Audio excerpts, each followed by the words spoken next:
Got an update on the engineering discussion regarding what to do next about the hydrogen leak at the 8-inch quick disconnect cavity where the 8-inch hydrogen line goes into the rocket. Engineers discussed it thoroughly, discussed a couple of options, and where they landed is with trying troubleshooting plan A. The first troubleshooting plan that they did. This was the one where they stop the flow of hydrogen and allow the connection to warm up for 30 minutes and then manually start back with the flow. Now the good news for the liquid hydrogen team is they had already stopped flow, so the connection was warming up for the past 15 minutes. So they only have another 15 minutes to go from this point in putting in this most recent troubleshooting plan, which is a plan that they are knowledgeable about and are experienced with. It is the go-to plan when they are looking to try to reseat that bullnose connector into the seal at that at the connection point for the 8-inch hydrogen line. So it is in work. They got the go from the launch director to give this another shot. Again, they're going to warm up the connection and then hit it with some cryos and see if that shakes it enough to get it to reseat that bullnose connector into that seal.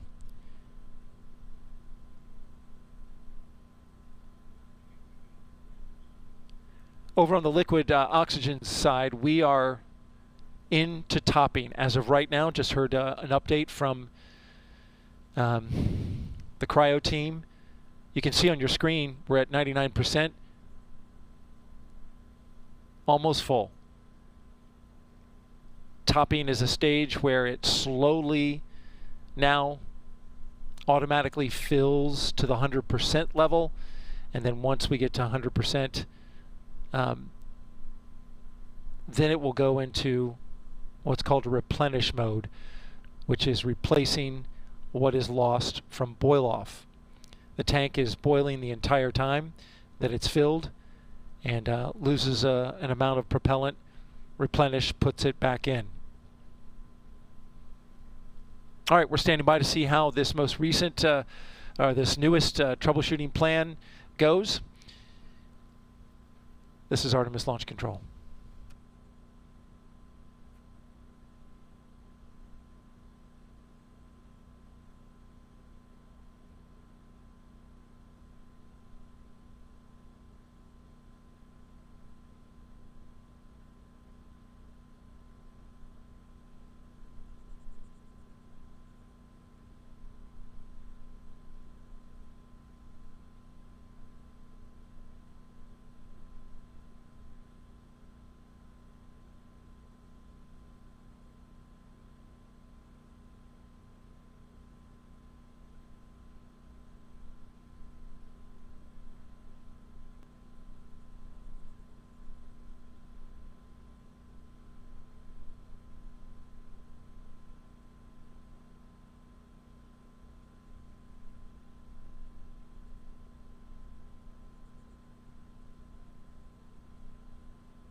with the core stage at 99%, you can see the venting of gaseous oxygen is in full flow 2/3 of the way up the rocket. You're looking at the nominal venting of gaseous oxygen out of the core stage.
quick update on the situation out here, the troubleshooting that the launch team is currently in the midst of to try to get this leak to seal.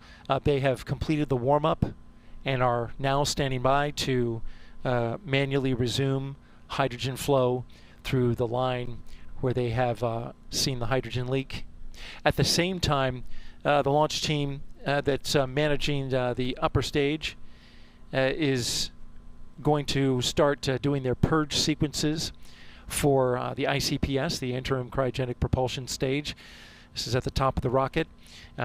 They purge out those volumes in there and purge out the lines with nitrogen over on the liquid oxygen side and helium on the liquid hydrogen side. Purge out those lines. This is they're going to do this so that they can catch up on the timeline, which has fallen behind due to the liquid hydrogen leak. So the team doing what it can to preserve this launch window, and then we're also monitoring this troubleshooting as well. We're at T-minus 3 hours, 34 minutes and counting. This is Artemis Launch Control.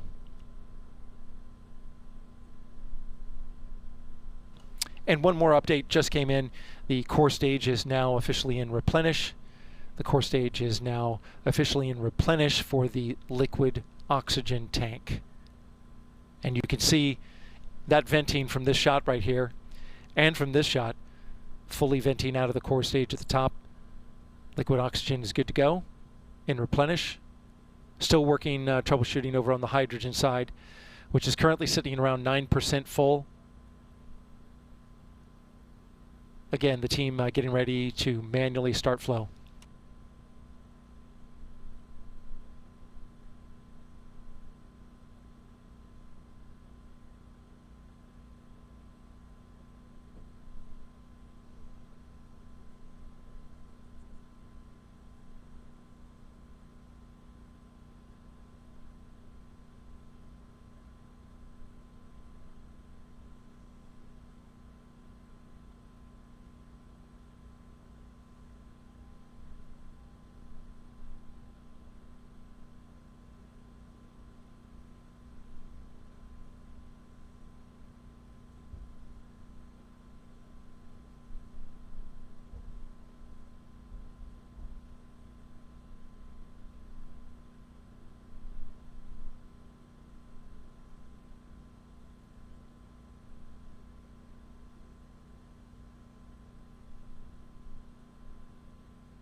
LH2 has resumed flow slowly into the tank. Engineers opening that valve manually to allow that liquid hydrogen to flow into the tank. Again, checking to see if the latest troubleshooting, which was also the first troubleshooting plan, but trying it a second time to see if that's going to result in reseating a bullnose connection on an 8-inch hydrogen line into a seal that currently has a hydrogen leak. The liquid hydrogen team keeping the test director informed of all updates, and we are passing them along to you in real time. This is Artemis Launch Control.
an update on the troubleshooting.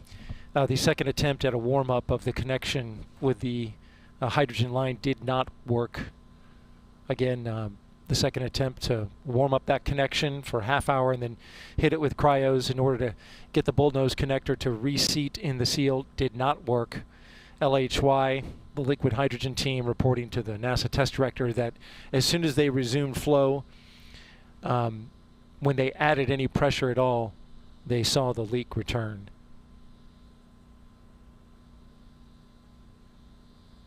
So that's the third troubleshooting attempt, two of them the same, the first and the third.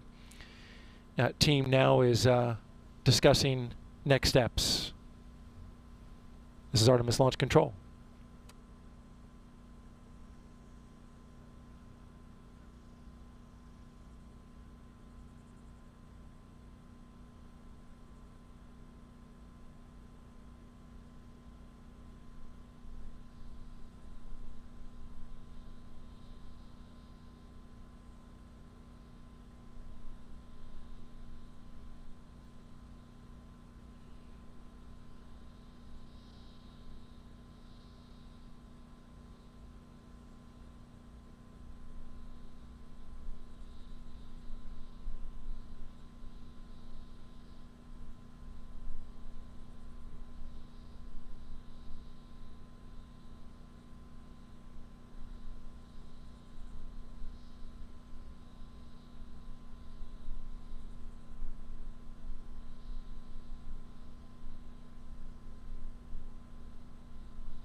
Hi, everybody. It's me, Tim Dodd, the Everyday Astronaut.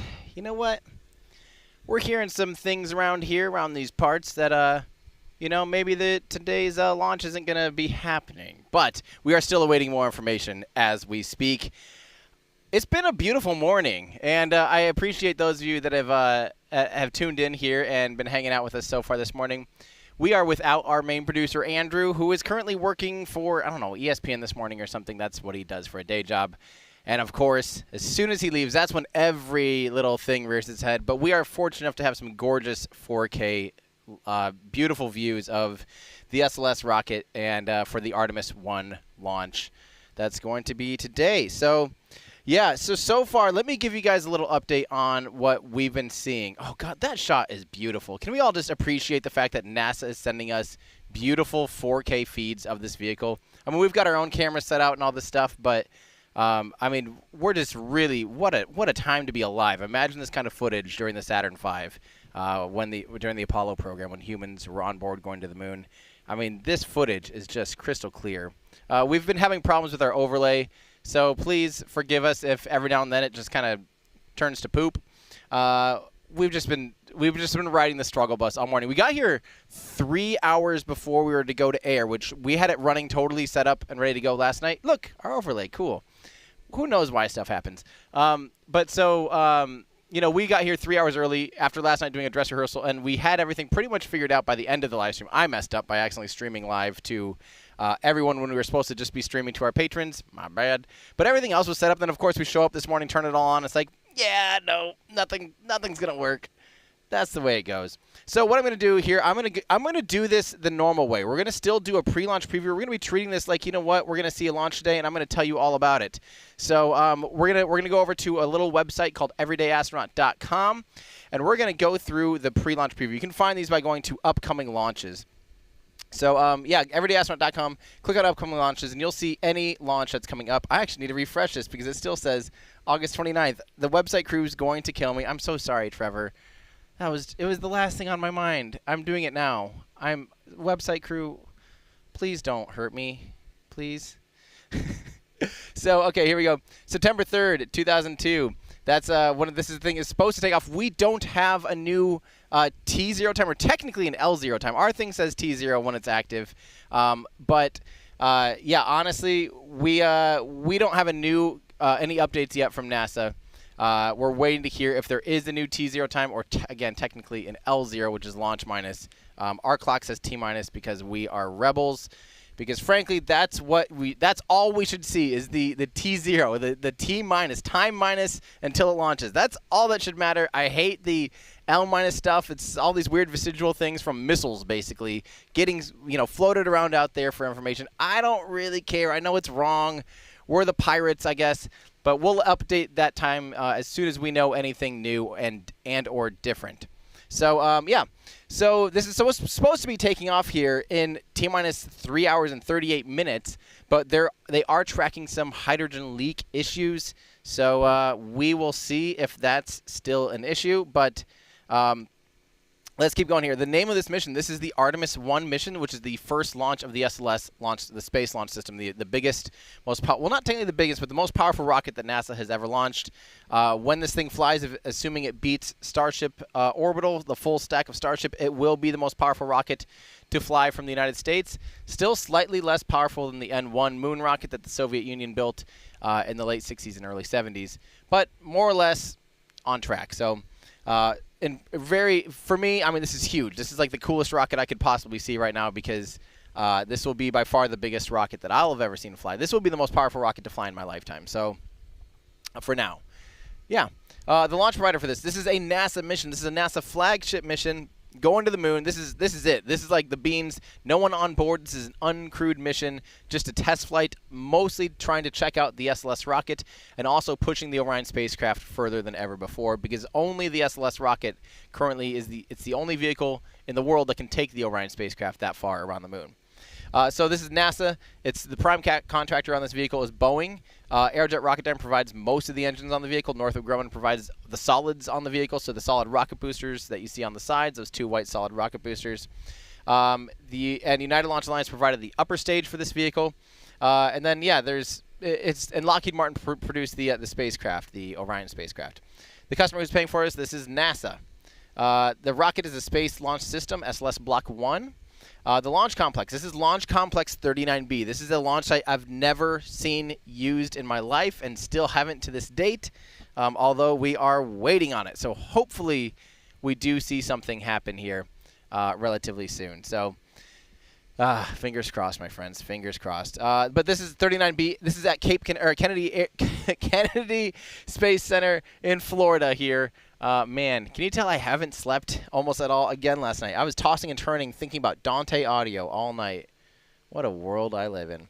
But notice that it is just Launch Complex, the LC-39B, you'll hear it called, instead of SLIC, SLC-39B. That doesn't exist. SLC would mean that it's on space,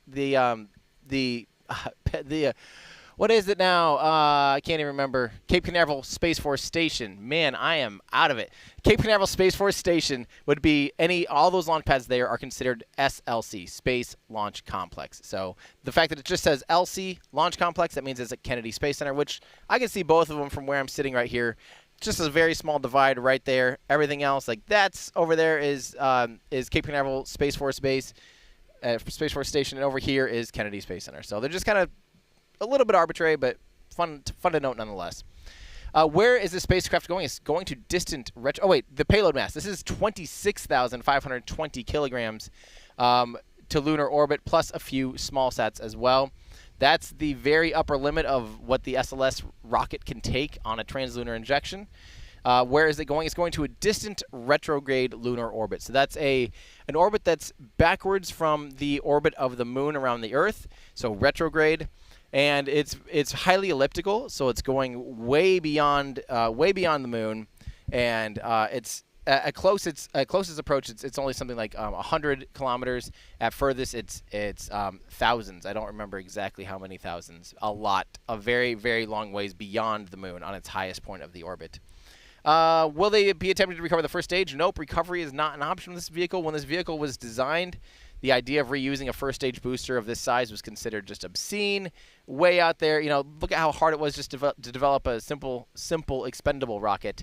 I don't think I would have wanted to see what would have happened if they tried to develop this as a reusable vehicle. If you thought this was hard and you thought you're frustrated with the delays and the price of this, imagine what it would have been like if they tried to also recover this vehicle. So that's just the reality of spaceflight. Going in a more traditional route, we kind of get spoiled by some of the other launch providers that are doing reusability and that are making it look easy these days.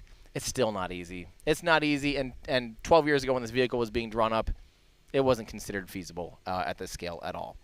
Where will the first stage land? The SRBs will splash down in the Atlantic Ocean. The core stage will splash down in the Pacific Ocean. So the core stage will get in a very highly elliptical orbit, and then it will splash down in the Pacific Ocean. So it'll basically do like a once around, which is pretty crazy. So, yeah. Let's keep going here. Will they be attempting to recover the fairing? Nope. There are some fairings that are jettisoned as part of the European service module that kind of pop off there. The launch abort tower and the shell gets popped off. Those are the closest things to fairings because it is a crew module. On top, we have a beautiful shot there showing you the crew module underneath that launch abort fairing. So that gets jettisoned and it is not reused or recovered. So yes, these fairings are new. The weather is currently 60% go, but it seems decent. We're supposed to be getting a lot of just kind of showers and thunderstorms. We haven't been seeing that a lot this morning now, so that's good. This will be the first launch of the Space Launch System, the second orbital launch of the Orion spacecraft, the third overall flight of the Orion spacecraft, the 111th orbital launch attempt of 2022, the furthest a spacecraft for crew will have ever been from the Earth, the most powerful rocket in the world at the time of launch, depending on how you count Starship, if it's whether, you know, I think you got to launch and get off the ground under its own power intentionally in order to count as you know, the most powerful rocket. So obviously Starship, when it launches orbital with those 33 Raptor engines, will be almost twice as powerful. But until then, if this thing launches first, we got to give it the cake for sure. Yeah, so go through this article if you want to learn more about this particular mission, about Artemis I. Again, it's everydayastronaut.com. Click on upcoming launches. And yeah, you'll see us right there. You'll see some more information about it. Like this. This is some cool stuff, like the launch, the timing, the SRBs, the solid rocket boosters will detach at 2 minutes and 12 seconds into flight. at an altitude of only about 45 kilometers. So the SRBs, similar to the space shuttle, won't actually cross the Kármán line. Even though they're ejected at 45 kilometers, I think they coast up to like 80 or 90 kilometers. So they don't quite go into space. But yeah, read through this article. It's an awesome article written by Trevor Sesnick. So everybody say thank you, Trevor, for writing this awesome article. These articles are great. They're free for you guys, of course, and that's thanks to our awesome web crew who make this all possible. So thank you so much to our web crew. Again, everydayastronaut.com. Look around. You guys you'll find it, and you'll find lots of other stuff. So what else is new, my friends? I feel like we're waiting to hear more information from NASA. So here's the latest. They've had 3 attempts at reseeding one of the hydrogen fill. Basically, there's these umbilicals, and from my understanding, it sounds like one of them is not seeding properly and therefore is leaking hydrogen as they try to pressurize and fill up the main hydrogen tank on the core stage. I need to remind you guys, hydrogen it's not nasty, actually. I mean, in a sense, it's really simple and pure and clean, but it's really hard and nasty to work with because it is it's the least dense, it's the smallest molecule, and it's so small that it tries to leak out through everything. Even in its liquid state, it'll still try to find holes in everything. So if there's a flange or something that isn't seated absolutely perfect, or in this case an umbilical that has something that kind of like a plunger, like a cone that plugs into something and is seated in there.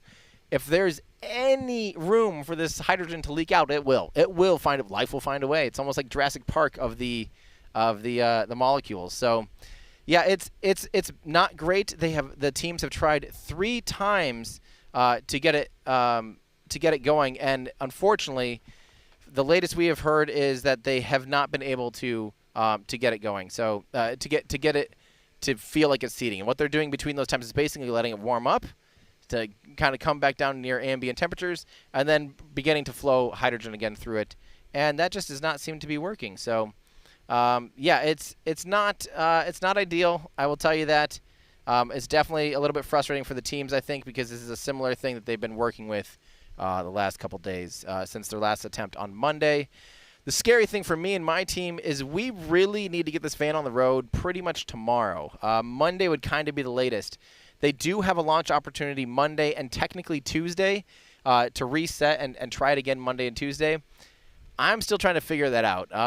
There's a small chance I might just stick around with like a laptop and a little tiny ATEM switcher and then see if I can pay someone to drive the van towards Vandenberg Air Force Base, which is or Space Force Base, which is where I need to be next weekend. So next weekend, I'm the official live stream provider with, don't worry, yes, I will have Andrew, our producer at Vandenberg, who knows how to solve all these issues. And we'll have a little more time to really get things solid and set up there at Vandenberg. So we are the official live stream provider. We are hoping to be able to provide 4K feeds, similar to like what you guys are seeing here today.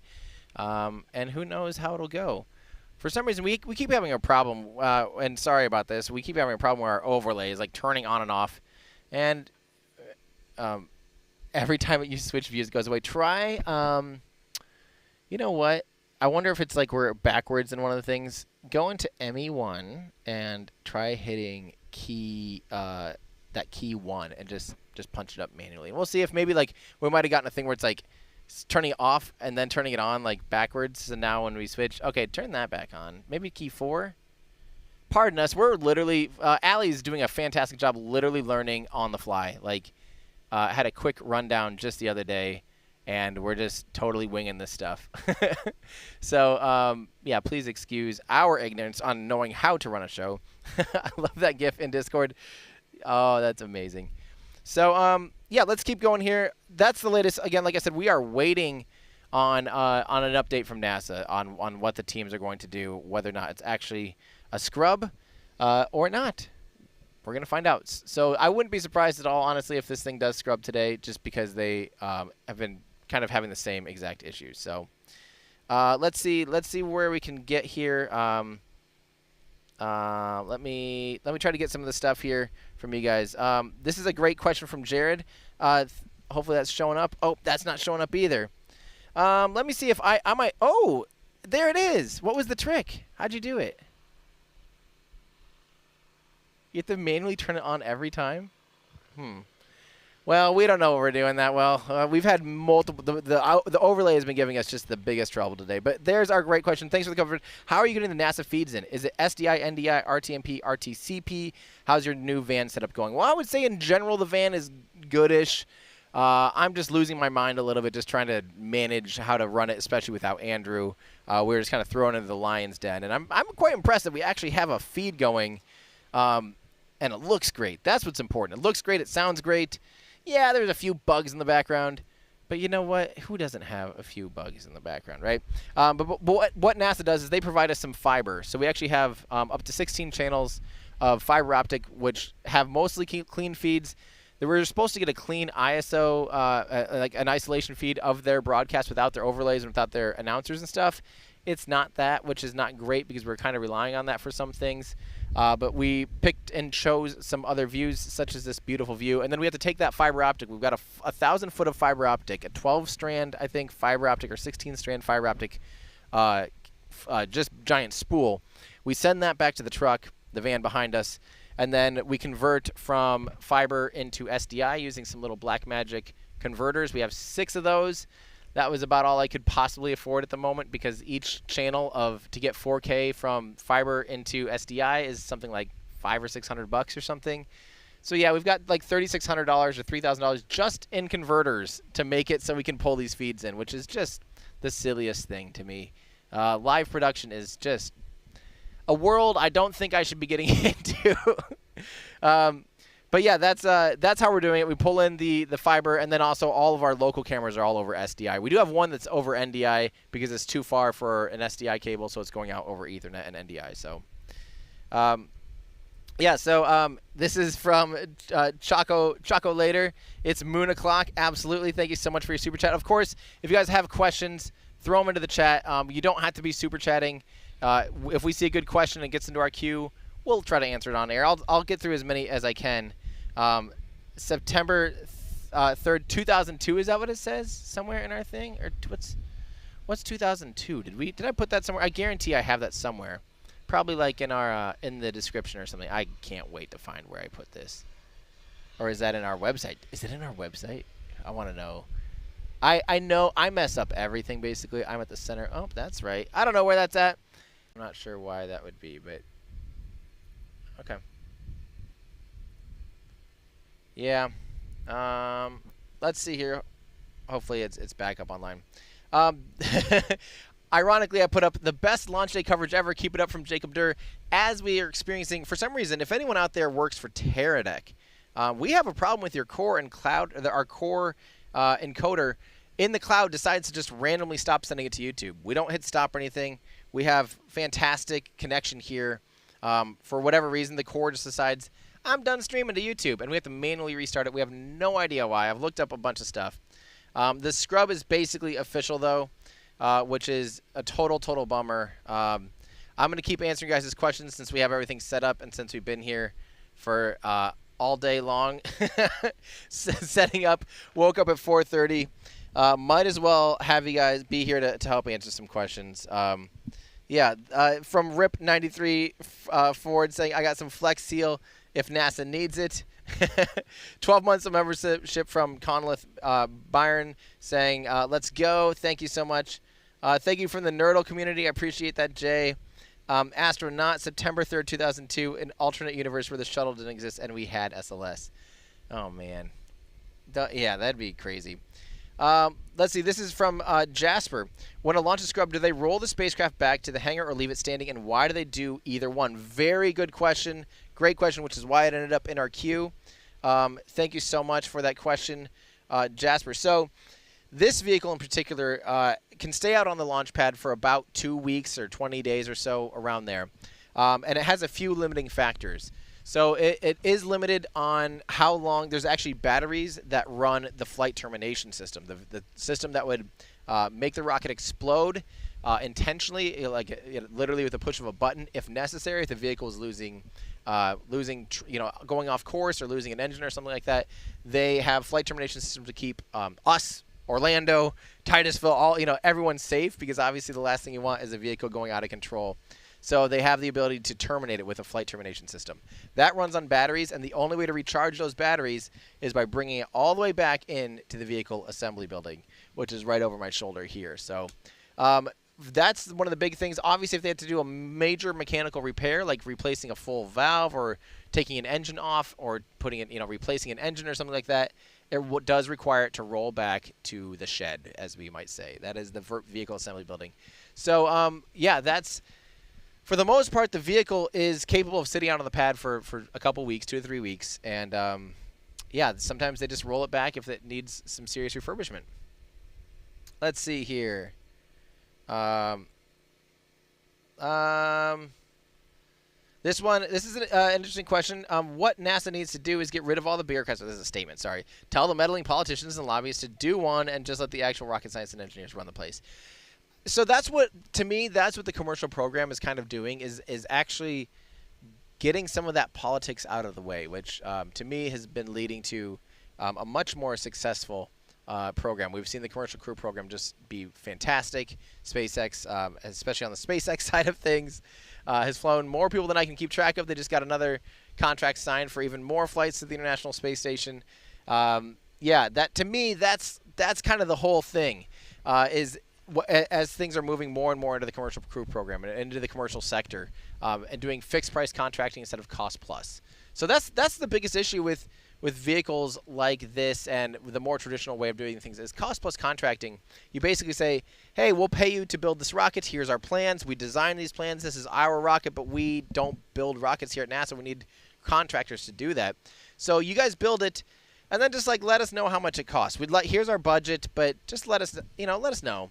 So there's really almost no incentive to actually make the rocket cheaper, or do it on time. As a matter of fact, in some ways, it decentivizes having the rocket be inexpensive and on time, or ahead of schedule. So that's where a fixed price contract, you say, I'm going to pay you $2,000, or in this case, $2 billion or whatever it is, to build a rocket.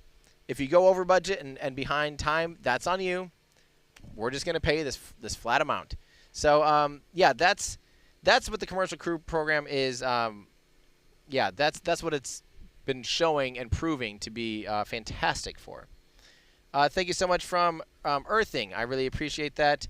Caleb Purvis. Dante audio is never normal. It's always either amazing or annoying. Yes, that is the story of what I've experienced so far in my limited knowledge. Actually, a lot of the stuff in the van, honestly, is either it works and it's just like yesterday we turned it all on and everything was going and it was pretty much just working, or it just decides, I don't know.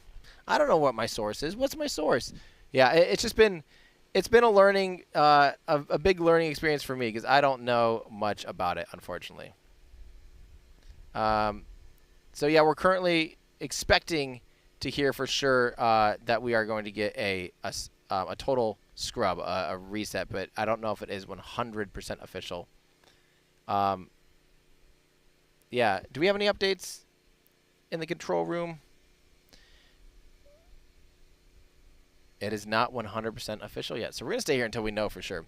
Dan Duffy wants to know, are there cameras on board to take pictures of the lunar surface? Yes. Not necessarily to take detailed, up-close photos, but mostly to almost like selfie cams. There's a couple cameras out on the ends of the solar panels of the Orion spacecraft. Super cool. There's cameras all over the Orion spacecraft that will bring us videos. And streaming from that far away is very difficult. Look at how hard I'm having a hard time just streaming here, tethered into Ethernet here on Earth. So streaming from space is still quite difficult, but they can record video and then send it in a large packet, for replay. So we should hopefully get some 4K footage, and it should be awesome. So, let's see. Yeah, the little over 400,000 kilometers away from the moon. So the orbit is 100 kilometers by 400,000 kilometers. Crazy lunar orbit. That's pretty nuts. Let's see here. From Bardley123 saying, it's your birthday. Hope the launch happens today. Love from South Africa. I don't know if we're going to get a launch today, but everyone in chat, please say happy birthday to Bardley. Let's see here. What is the launch trajectory? Which direction will Artemis be heading from the launch site? Basically, mostly east, a little bit north. So I think its inclination, depending throughout the launch window, it changes because they have to aim at the moon. And, Kennedy Space Center is 28.5, I think, 28 degrees north of the equator. So, and of course, the Earth is tilted. This is all just those stuff that makes my head hurt. Like, how did anyone figure this out? So as the Earth rotates, you actually have to point basically a slightly different place in the sky to be able to rendezvous and hit the moon on target. So I believe at the beginning of the launch window, it's something like 38-degree inclination, so not quite 45 degrees, so mostly east, 38 degrees, and at the end it's 32 degrees, I believe. But it's the inclination versus its azimuth, so its actual direction is slightly different because of orbital mechanics. Stuff that just, again, really, really, really hurts my head. Yeah, I don't know if we have a good way to update if the scrub is confirmed, believe it or not, because that's one of those things. Yeah. We'll see here.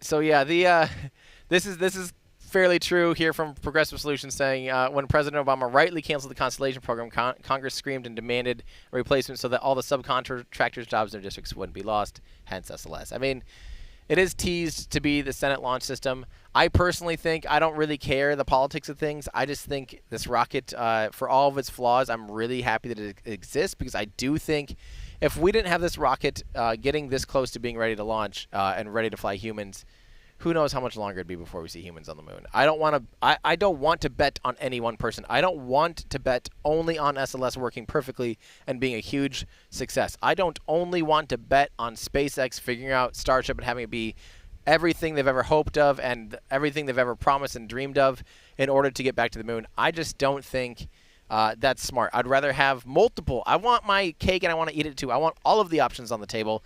The reality is if NASA decided to no longer fund and run SLS program, the money going towards SLS would not go right back into the private sector. That's just not how that works. So it's not taking one thing. We are basically adding to the sum total of funding and of the space program, in my opinion, when we have this vehicle. This vehicle allows, it is an option, and to me, it's on top of all of the other stuff. It would be really tricky. Maybe someday this program will shift, because don't forget the Artemis program does include commercial crew contractors or commercial contractors in things like SpaceX's Starship human landing system.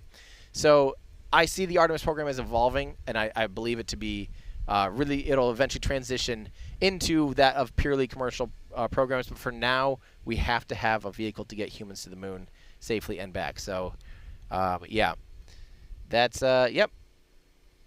Would launching with the leak be an issue? Well, good question, because right now I believe the leak is so bad they can't get the vehicle up to pressure and fill it all the way on the hydrogen tank, so therefore they would not even have the option of launching it. It sounded like there was a small leak in the inner tank the other day on Monday, and the teams may have thought that one would have been inert enough to launch without serious concerns, but we will see. This is why I should not be at all running or being a producer on a show. To keep an upstream key overlay active on ATEM switchers, you want the upstream keys on air button on and the next button off. Yeah, I think we got that. I don't know. Maybe we've got it figured out now. Welcome to our little personal hell over here. David Graham. This should get you a few miles on the van. Thank you so much, Dave. We're going to need it as we go all the way out to Vandenberg Air Force Base. Like we said, that's coming up here. Next Sunday is Firefly Alpha's attempt at Vandenberg, their second launch attempt ever, or the second rocket ever. And I'm feeling like that thing is going to go right away, honestly. So we have to be there. We have to be basically ready to start setting up on the 8th. So, yeah, that means we got to get this thing across the country. So thank you so much for the tips, because that makes this happen. If you make a T-shirt that is a copy of the Van's EDA tape job, I will buy 3. No, I can't do that. I can't. Guys, listen, I like space shirts.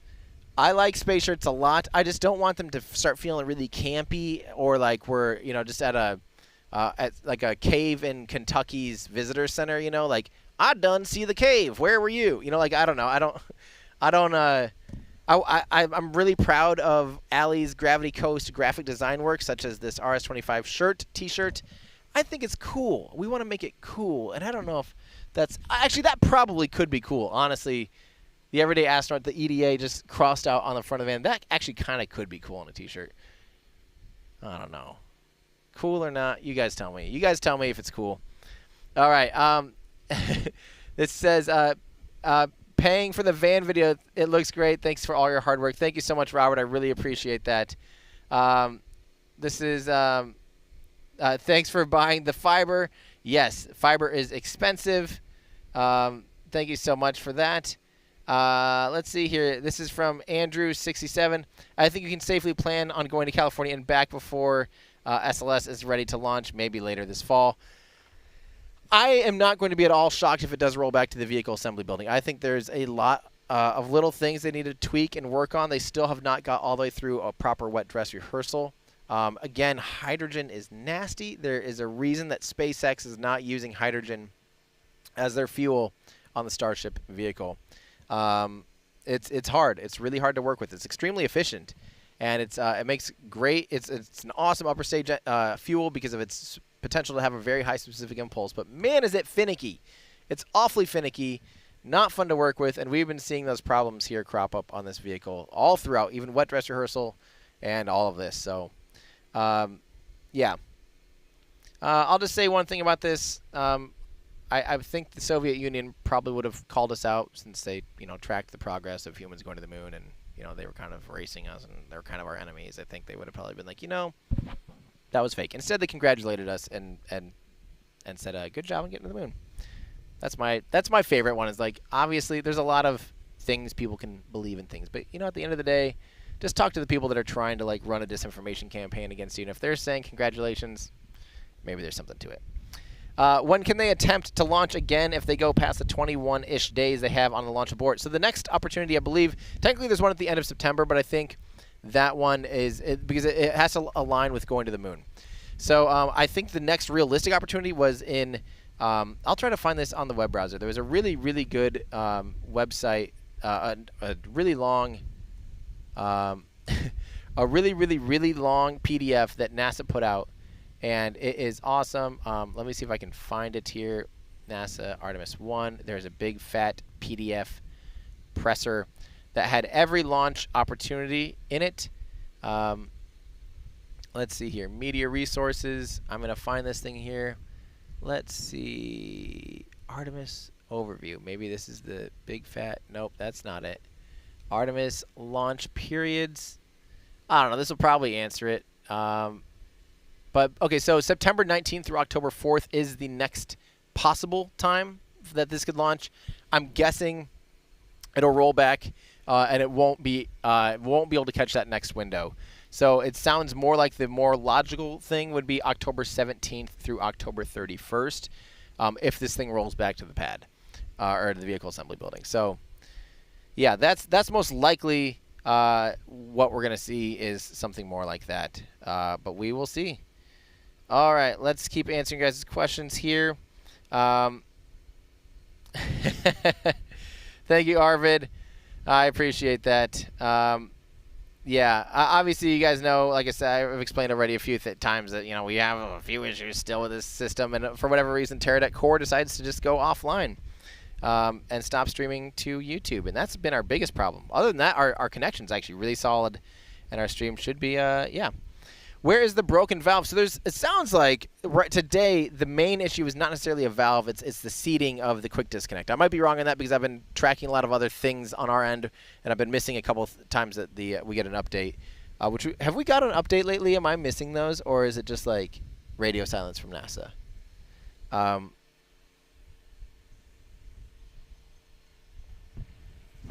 just spilled all over myself. Welcome to my Saturday. Last we heard, the launch director is holding off on making an official call on Scrubia. I think I had to move this out of the way to properly drink. Luckily, it's just water. Delicious peach flavored Waterloo sparkling water. Sponsored by nobody. So last we knew, okay, there's all of these. Actually, Allie, can you throw up some of those, the shot of like the quick disconnects, like the umbilicals and stuff? Those shots are really cool. There, that's a great one. So you can see obviously some of the, from the launch tower. There's a couple of places where they basically plug the rocket into the tower, and the tower is plugged into the ground support system to be able to, in order to be able to get the fuel into the vehicle. It goes from the ground, like the tanks and all that stuff, up through the tower and into the rocket. And so obviously when they plug in these umbilicals, there's these quick disconnect plates. And these quick disconnect plates often have like a main fuel flow pipe, and then a couple other little things like if they need to send fuel back out or pressurize this or that. There's normally a few things on that quick disconnect plate. And liquid hydrogen, as they're plugging it in, or as it's plugged in right now, seems to not be seated correctly. I think that's where the main leak is. But let me know if you guys have an update. Yeah. That's what I'm, I guess, all I know. I may be wrong though. All right. So this is from Bios Dilt. Hey Tim, let's assume they keep scrubbing the next attempts. Is there a limit date on the SRBs? When is that deadline? In such a scenario, what would their options be? There was rumors, and it wasn't a rumor. NASA originally said there was kind of like a 1 year from when they stacked the solid rocket boosters in the vehicle assembly building to launching. They wanted to do it within a year. They recertified that after that year has elapsed. I don't know if that's something that the teams just kind of continually try to figure out or what. But yeah, that's a good question. I think realistically, there might just be a thing that they reevaluate. Worst case scenario, I don't think this would happen. But worst case scenario, they would maybe perhaps have to restack and do a new set of solid rocket boosters that have new propellant in them if they reach some scary deadline. I think that's a long ways out. They normally, that 1 year timeline was probably being very conservative. So yeah. And ladies and gentlemen, as you're seeing in chat, we do officially have a scrub. Oh man. Wah, wah, wah. There's not a way to update our clock, is there? To say, oh, there is. Maybe. We'll see if we can write the word scrub. Look at that bird flying down along. Now I'm just entertained by our feed, because what else are we going to do? That is a cool shot. You can see its shadow. Wow. That's a big bird. Not like the, please don't sue me, Sesame Street, but that is a large bird. That is a very large bird. So it is official. It is, yeah. So this is from Russell Harris. Sadly, known issues with Teradek. Not sure I've heard of it out of fix. We're using the Teradek's Prism Flex 4K, which is a bonded Teradek. Yeah, the weird thing is it's not the Teradek itself. It's the core. It's the back end. It's the software. We're streaming to the core, and then the core streams it to YouTube. It's the core that's just turning off. It has nothing to do with hardware. Hardware is running great. We've had no problems. So, yeah. Speedify does not actually work with, believe it or not, I know you're not going to believe me unless you try it. Try sending video out through Speedify. What Speedify does is it basically, in order to send video encoded over a bonded connection, you have to have those packets being rearranged in order again after the bonding connection. So if you do something like Speedify, which is basically doing kind of a fancy VPN thing, those video packets will get lost. They will get reassembled in a random order. It doesn't matter so much when you're just downloading something random or something like that. It can boost those speeds, but you cannot stream through that. We have plenty of data. Our data here is great. It's literally Teradek in the cloud already that is receiving as a constant signal, sending it to YouTube. That's our issue. Dale Josephson, thank you so much for becoming a member. Kalash has a great question. What repairs did they do after the last scrub? So after Monday's attempt, what they did, they realized they had a bad temperature sensor in engine 3. And the temperature sensor is just there to see how cold the liquid fuel flowing through the engine is when they're venting it to chill it down. So let me break down what that means. So as they're getting ready to run the engines, they will flow liquid hydrogen through those engines, and they will vent that out. It does not get recycled and put back into the external fuel tank like they did for the space shuttle. They literally send it out and vent it. So what they do is they want to measure the temperature of that liquid hydrogen or gaseous hydrogen if it's warm, and that will tell them and help them ensure that they are, flowing through the engines. They need to chill the engines down because they actually need to get them to prepare them for thermal shock, because once those engines are running, the turbo pumps themselves, that is so cool seeing the helicopter, the NASA helicopter fly over. That is awesome. Yes. So what they need to do, though, in order to prepare the engines for ignition, is they need to send liquid, the cryogenic fluids go through the turbo pumps and all the different pump assemblies, and that's extremely cold. Liquid hydrogen's like minus 276 degrees Celsius or something ridiculously cold. And if you don't prepare the engines for those temperatures, especially the bearing on the pumps and on the turbines, if you don't prepare the engines for that temperature, you will cause damage to the bearing, you'll get stuttering, and you can actually just completely destroy the engine if you don't thermally prepare them. So they're trying to thermally prepare the engines by cooling them down and by bleeding out hydrogen through the nozzles. And one of the temperature sensors was giving them an off reading. It was off by 20 degrees Fahrenheit. I don't know exactly what that, like 8 degrees Celsius or whatever. And unfortunately, they decided basically that they could move forward confidently without that temperature sensor. They could basically ignore it. And the flight computer does ignore the temperature sensor when venting because it's irrelevant. It's not used during flight. During flight, those regen channels all are piped into the main engine. All of the fuel that goes through the walls of the engines are just literally piped into the main combustion chamber. If you guys have questions about that, I do have a video about those two things, about how to cool the rocket engine, how to keep a rocket engine from melting, and where it kind of the video I have about how do you power a rocket engine, the different cycle types. We do talk, most rocket engines on orbital rockets have regenerative cooling like that, where they flow the fuel through the walls of the engine, and then they send it into the main combustion chamber. So watch those videos if you guys need a resource on how to keep a rocket engine cool and how to power a rocket engine. Yeah. So what they did is basically they just said, we're going to ignore that temperature sensor. We think that sensor's bad. But that's just a small list of items that now they would probably prefer to replace that I wouldn't be surprised if they try again on Monday. I really, at this point, feel like they've got more stuff to repair in the vehicle assembly building than they can chew out on the launch pad. There were some things they could potentially fix on the launch pad. Now with such a short window of time, like they can't fix that temperature. They can fix the temperature sensor on the launch pad, they said. It would be very difficult. I don't think they could do it in this small of a window. So that's one of those things that's just much easier to do in the vehicle assembly building. So that's my guess, is it'll go to the vehicle assembly building. So thank you so much, John, for 21 months of membership. Yes, again, thank you so much to all of our members, our YouTube members, and our Patreon supporters. I know you guys miss seeing me around all the time. I do too. Frankly, actually, I don't know. I normally only produce and put a new YouTube video out on YouTube every month or two, maybe every 3 months. I did used to live stream a little bit more than I am right now. And as you know, for those of you that watched our van build video, that has been dominating every spare second of my life for 4 or 5 months, because we wanted to be able to cover this live stream as best as possible. And Patreon supporters and YouTube members, and those of you that are generous enough to give super chat donations, you are what make this show possible.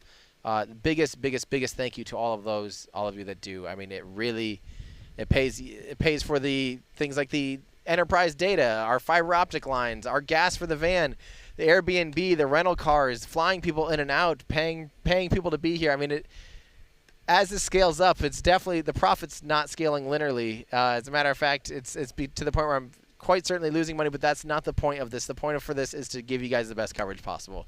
That's what matters to me. I know this is not a profitable endeavor at this point. It's purely just for fun. And hopefully, in theory, we'll start having less of a headache in the future. But I want this just to be the highest quality. You know, these are the milestone missions of my lifetime so far. Is going to be Artemis I, the first launch of NASA's most powerful rocket. That only happens once. The first orbital launch of Starship, that only happens once. You know, in my case now, hopefully the first successful orbit of Firefly's Alpha rocket. You know, this could be it on Sunday, a week from Sunday. I'm going to be there. Like, that's going to be really exciting. These are the milestones. We have a lot of new rockets coming up too. But I don't want to miss it. I want to be doing the best I can. I don't want to look back in 20 years and be like, man, remember, you know, I had this opportunity to try to build out a production van, and I just decided to not do it. So I went all in. I'm going all in. Why not? Why not? It's fun, and it looks great. So Yeah. And also, you know, thank you. Oh yes, we do. Yes, Discord. You are right. We do have we have our translunar collection 15% off in our store right now. Translunar collection is basically this. Look, if you go to everydayastronaut.com/shop and shop around, you will see a handful of items that are in honor of this vehicle going to a translunar orbit. So everydayastronaut.com/shop. All the stuff in our translunar collection is 15% off, including little onesies for little people, little tiny babies, and also youth tees, all that stuff, toddler tees as well. Everything in the shop, when you click on it and add it to your cart, will be 15% off on this translunar collection. So if you guys do want to support what I do, head on over to everydayastronaut.com/shop. Check out our awesome merchandise. And there's lots of other fun stuff. Some good news for those of you that ordered one of these bad boys. Guess what? We officially have the new replacement parts in stock. They are going through quality control. Oh, not in stock, sorry. In our warehouse, they're going through quality control, which means swapping out boxes, swapping parts over, getting them reassembled and ready to ship out hopefully next week. So far, quality control, last I heard, was going well. We think we're totally good finally to get these out the door, so thank you so much for those who have been patient enough to wait for your Falcon 9 model rocket. I want them to be perfect. You guys paid a lot of money. I paid a lot of money to make these things perfect. You deserve to have perfect rocket models, and these are going to be perfect rocket models by the time they get in your hands. So stay tuned for those two. You can sign up here and get a little I think there's a way to get an email if you would like to get on the list when these things come back in stock, which should be soon. Hopefully in a week or two, we should have the rest of our Falcon 9 model rockets back in stock, or metal, highly detailed Falcon 9 model rockets. But shop around. That definitely helps us. Everydayastronaut.com/shop. Yeah, I'm going to keep answering some questions for you guys. Because I think at this point we have this whole thing set up. We set up the stream for like forever. We set up for hours and hours and hours. We might as well hang out with you, because I think we're going to have to pack up tonight and get on the road tomorrow, which is my biggest fear in life. So, all right, this is from Ryan Smith. Can I get a shout out for a birthday? Ryan Smith, happy birthday. Thank you for saying hi. Glad our mods caught that and could say happy birthday. Michael, thank you for the super chat. I appreciate that. Snow Blitz, thank you for becoming a member. Is no-go equal a scrub? Correct. If we are in a no-go, and unfortunately we don't have a good way. Here, let me change the title of this, because it is scrubbed. I want to let people know that we are scrubbed. We don't have a good way to do this on air, unfortunately. With our overlay, kind of got overridden recently. We have to get that fixed up and ready to go for the next one. But yes, it is scrubbed. If you are in here and you're expecting to see a rocket launch, that will not happen today. So, all right. So, do we know? This is a good question. Do we know if Artemis II is in production? When are we expecting the next launch? News of this sort travels slowly in the UK. Yes, Artemis II is well under production. The core stage is getting close to being shipped out already here, I think by the end of the year. From Ashood, that's the most difficult part by far, is the core stage with the 4 RS-25 engines, the big orange part. That is on track. Likely, Artemis II will fly about 2 years after Artemis I. And one of the big holdups, actually, one of the big things that's a limiting factor, is the Orion team is planning to use the avionics, reuse a handful of the avionics from this Orion capsule, put them in the second launch for the Orion capsule as well. That's something that they are that will take about 20 months of work to flip that over. So yeah, hopefully hopefully when this thing launches, we do just kind of we get to see Artemis II within 2 years. But this is from Frederick. Odds Starship makes it to orbit for SLS. Man, I cannot. This has gone back and forth in my head, literally about every 2 weeks. If this thing rolls back to the pad, or goes back into the vehicle assembly building, it gives a lot more chance for Starship. I feel like Starship's still got a ways to go. Yeah, man, I don't know. I still think we're looking at like November for Starship, realistically, to leave the pad. Maybe December even. And this thing, I don't know. I mean, they're both anyone's guess. This is a friendly reminder, guys, that spaceflight, I know we say space is hard and all that stuff, but no matter how well-oiled your machine is, there's still tons of delays. Everything gets delayed. Things don't happen on time. Spaceflight, you name a rocket program, and I'll tell you how many times it's been delayed, from its original targeted. You basically have to double everything ever and that's a starting ground for timelines. So if they say, hey, our rocket's going to launch 3 years from today, make it 6. You know, this rocket was supposed to take off in about 2016, 2017. Yeah, double that and you're about right. Yeah, it's just hard. It's just really hard. Have they tried a little bit of duct tape, Joseph? You know what? At this point, who even knows? I mean, there's, again, hydrogen is just nasty. Getting hydrogen to work on a system, it's just so sparse. It's such a small molecule. It's so hard to get working properly. So as much as I'd love duct tape to work, I don't think it will. Let's see here. This is, yep, again, for those of you, if you happen to be logging in, we can't quite update our T0 clock. But, yeah, the NASA director did make the final decision that they are holding off today. So we will await a decision on when the next opportunity will be, if they will go for Monday's opportunity, if they will go for Tuesday's opportunity, or if they will totally roll it back to the shed, as we call it, the vehicle assembly building. I'm guessing, my opinion, I'm guessing the teams will want to have as much time on the pad as possible. Having it out there is an asset. That is a good thing. There's certain things they can do on the pad that they cannot do anywhere else. There's also things they can do in the vehicle assembly building that they cannot do on the pad. So in my opinion, while they're on their pad, I would not be surprised if they go for another launch opportunity, knowing there's things that won't work, but just wanting to try out and run more tests, run more operations while they have it on the pad, while they have the area clear, while they have the flight place clear. And if it happens to make it through all that stuff and get ready to go for launch, they've got the launch license, they've got the launch window, they've got everything good to go. So I would not be surprised if they actually go for another opportunity in this window of Monday or Tuesday. Tuesday is their last option. They can't do both Monday and Tuesday. They will have to choose between Monday or Tuesday. Tuesday's launch window is shorter than 2 hours. I don't remember the full time, but it is a shorter launch window, so I think Monday would be the better option. For people letting me know that we have had some updates. Jackie Polk, thank you also for becoming a member, and I think I'm about to get some information here.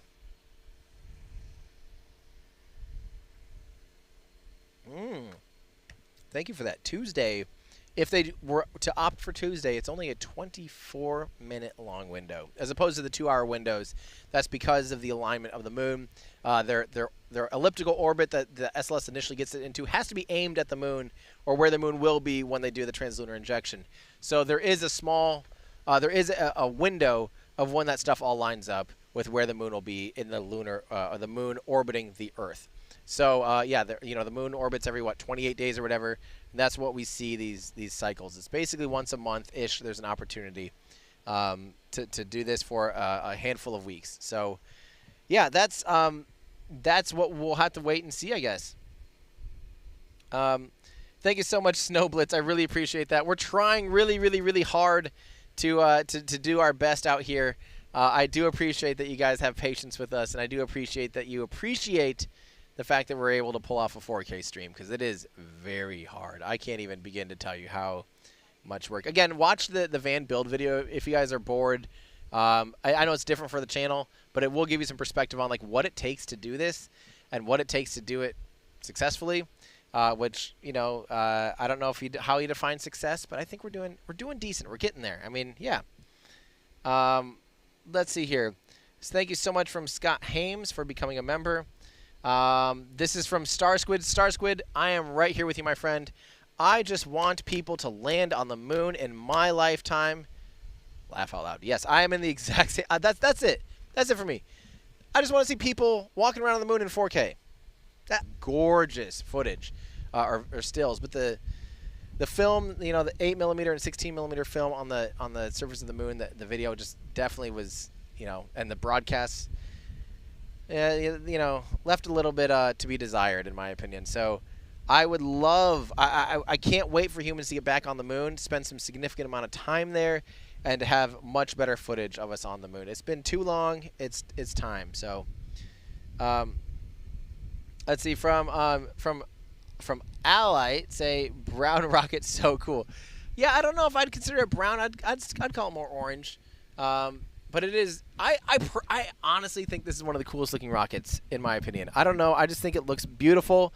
it's a perfect blend between the Saturn V and the space shuttle, 2 vehicles that I never got to see fly that I would pay infinite amount. I would sell my house to be able to see a Saturn V and a space shuttle launch. You know, like if it was like, hey, we're going to put together just a visual, like we're just going to fly these just totally for fun. We're going to pull out Atlantis from here, throw together a solid, you know, and relaunch a space shuttle, and then next week we're going to launch a Saturn V again, pull the one out of here from Kennedy Space Center, like, and the tickets were $100,000 or something. I'd be like, I have to do that. Like, I don't care.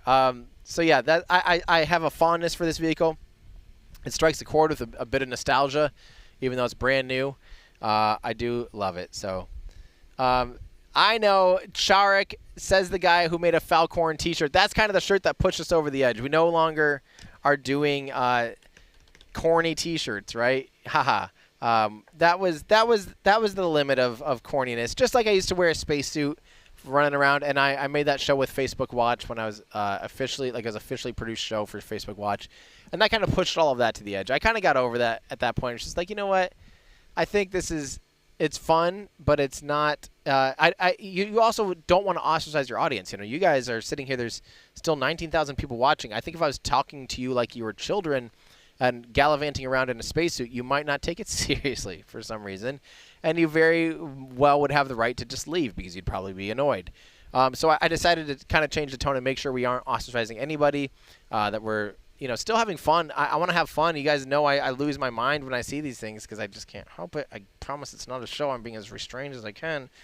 But I want to just have fun, but I also want to be able to talk to people at the level I'd want to be spoken to, you know. So that's kind of with the change of tone. And frankly, there's a lot of merchandise out there, a lot of space merch, and I was always looking for things that were more technical, more just kind of like cool, I guess, and not just like silly, like I need more space. I saw a lot of those, you know, and I was always craving more things like this. And so that's actually how the whole merch, and Allie, of course, at Gravity Coast just knocks it out of the park. She is our graphic designer. You can thank her for making me look cool. And she's also our producer today. Just learned this the other day, which is crazy. I still don't know how to run the show at all. Meryl says, when will the launch attempt be? Sorry, we did kind of mention this a few times on air. At this point, the teams are probably reevaluating between their Monday or their Tuesday launch attempt. Monday, we'll have a 2 full-hour launch attempt, I believe, starting at like 5:30 p.m.-ish Eastern. 90-minute launch opportunity on Monday, and then a 4-minute launch opportunity on Tuesday. So the teams are probably reevaluating if it's worth it, or if they should just roll the vehicle back. We'll have to wait and hear. So we will see. Thank you so much, Philip, for becoming a member. This is a good question from Christopher Mendez. Interview with Robert Zubrin when? That would be a fun interview. I think Robert Zubrin would definitely be one worth having on the show for a longer form interview. He has been very passionate about getting humans to Mars for a very, very long time. It would be very fun to hear his expertise on the matter and to hear him go on one of his rants. And his tone has changed a little bit as we do have people working actively on that. But, you know, when I first started hearing about him, I think, and when he first was coming on the scene, I don't remember, in the early, 2000s or something, he was very upset and angry that we had no progress towards getting humans on Mars. So, yeah. Brian, I love the honesty. This is to offset my ad blocker. Well, thank you so much. I do really, really, really appreciate that. Marcel, thank you so much again for the tip as well. Arvid, I think NASA scrubbed the launch because they saw Tim had issues with the live stream. I do appreciate that. That's probably what happened. NASA's like, you know what? Let's just fake like there's some kind of hydrogen valve. Yeah, that's funny. I do appreciate that. Did you know that the mitochondria is the powerhouse of the cell? I did know that, David. I learned that in, I don't remember, junior high or high school. Yeah, mitochondria. What fun little buggers. Big Bold Beauty found you by accident when searching. New subscriber, thank you for being informative. People are working hard. Armchair engineers should zip it. I absolutely agree with that sentiment. Big Bold Beauty, thank you so much for commenting and saying hi, and for the tip. I really appreciate it. For those of you that just happen to have stumbled in here, don't forget, I mostly try to produce, long-form educational videos that can help you understand complex rocket science. So, again, some of my favorites, The one that a lot of people reference still is the Raptor engine. Is the Raptor engine the king of rocket engines? But I think my newest ones, those ones that are about like Raptor 1 versus Raptor 2, how do you keep a rocket engine cool? How do you power a rocket engine? The different cycle types. Those videos will really give you a breakdown on a lot of things. And then we have ones, like SLS versus Orion. Artemis versus Apollo, and SLS versus Starship. A few things like that where we really just dive into some of these topics specifically. That's what I love to do. I can't wait to get back to doing those. It feels lately like live streams are just kind of, they take a lot of time. They take so much more time than the time on air. The little sliver of time you guys see is like literally, in this case, months of planning, months of work and months of planning. And it's not great. I wanna switch it around. I feel like I always say that. And then I take a little bit of time off. I knock out a ton of videos. I'm like, I love making videos. And then I get panicked because I'm like, oh no, those new launches are coming up. And I run and try to get stuff ready. So yeah. This is Doug. How do those little solid rocket boosters provide 75% of the lift? Have I ever done a video explaining solid rocket boosters and what type of engines they use? So no, I haven't done a video on solids because honestly, I find solids kind of boring. I know that's a bad reason. I'm just not as infatuated with them as I am liquid engines. So they aren't little. They're very big. Basically, a solid rocket motor is basically a scaled-up model rocket engine. Imagine, I don't know how many of you have fired a model rocket before, but it's basically like a tube with propellant, with solid propellant in it. You light it, and then the core just basically gets burnt away. That's essentially what these are. They flow out of a nozzle, and once you turn them on, you cannot turn them off until they're done with the burn. And yeah, they're really powerful though. They're not very efficient.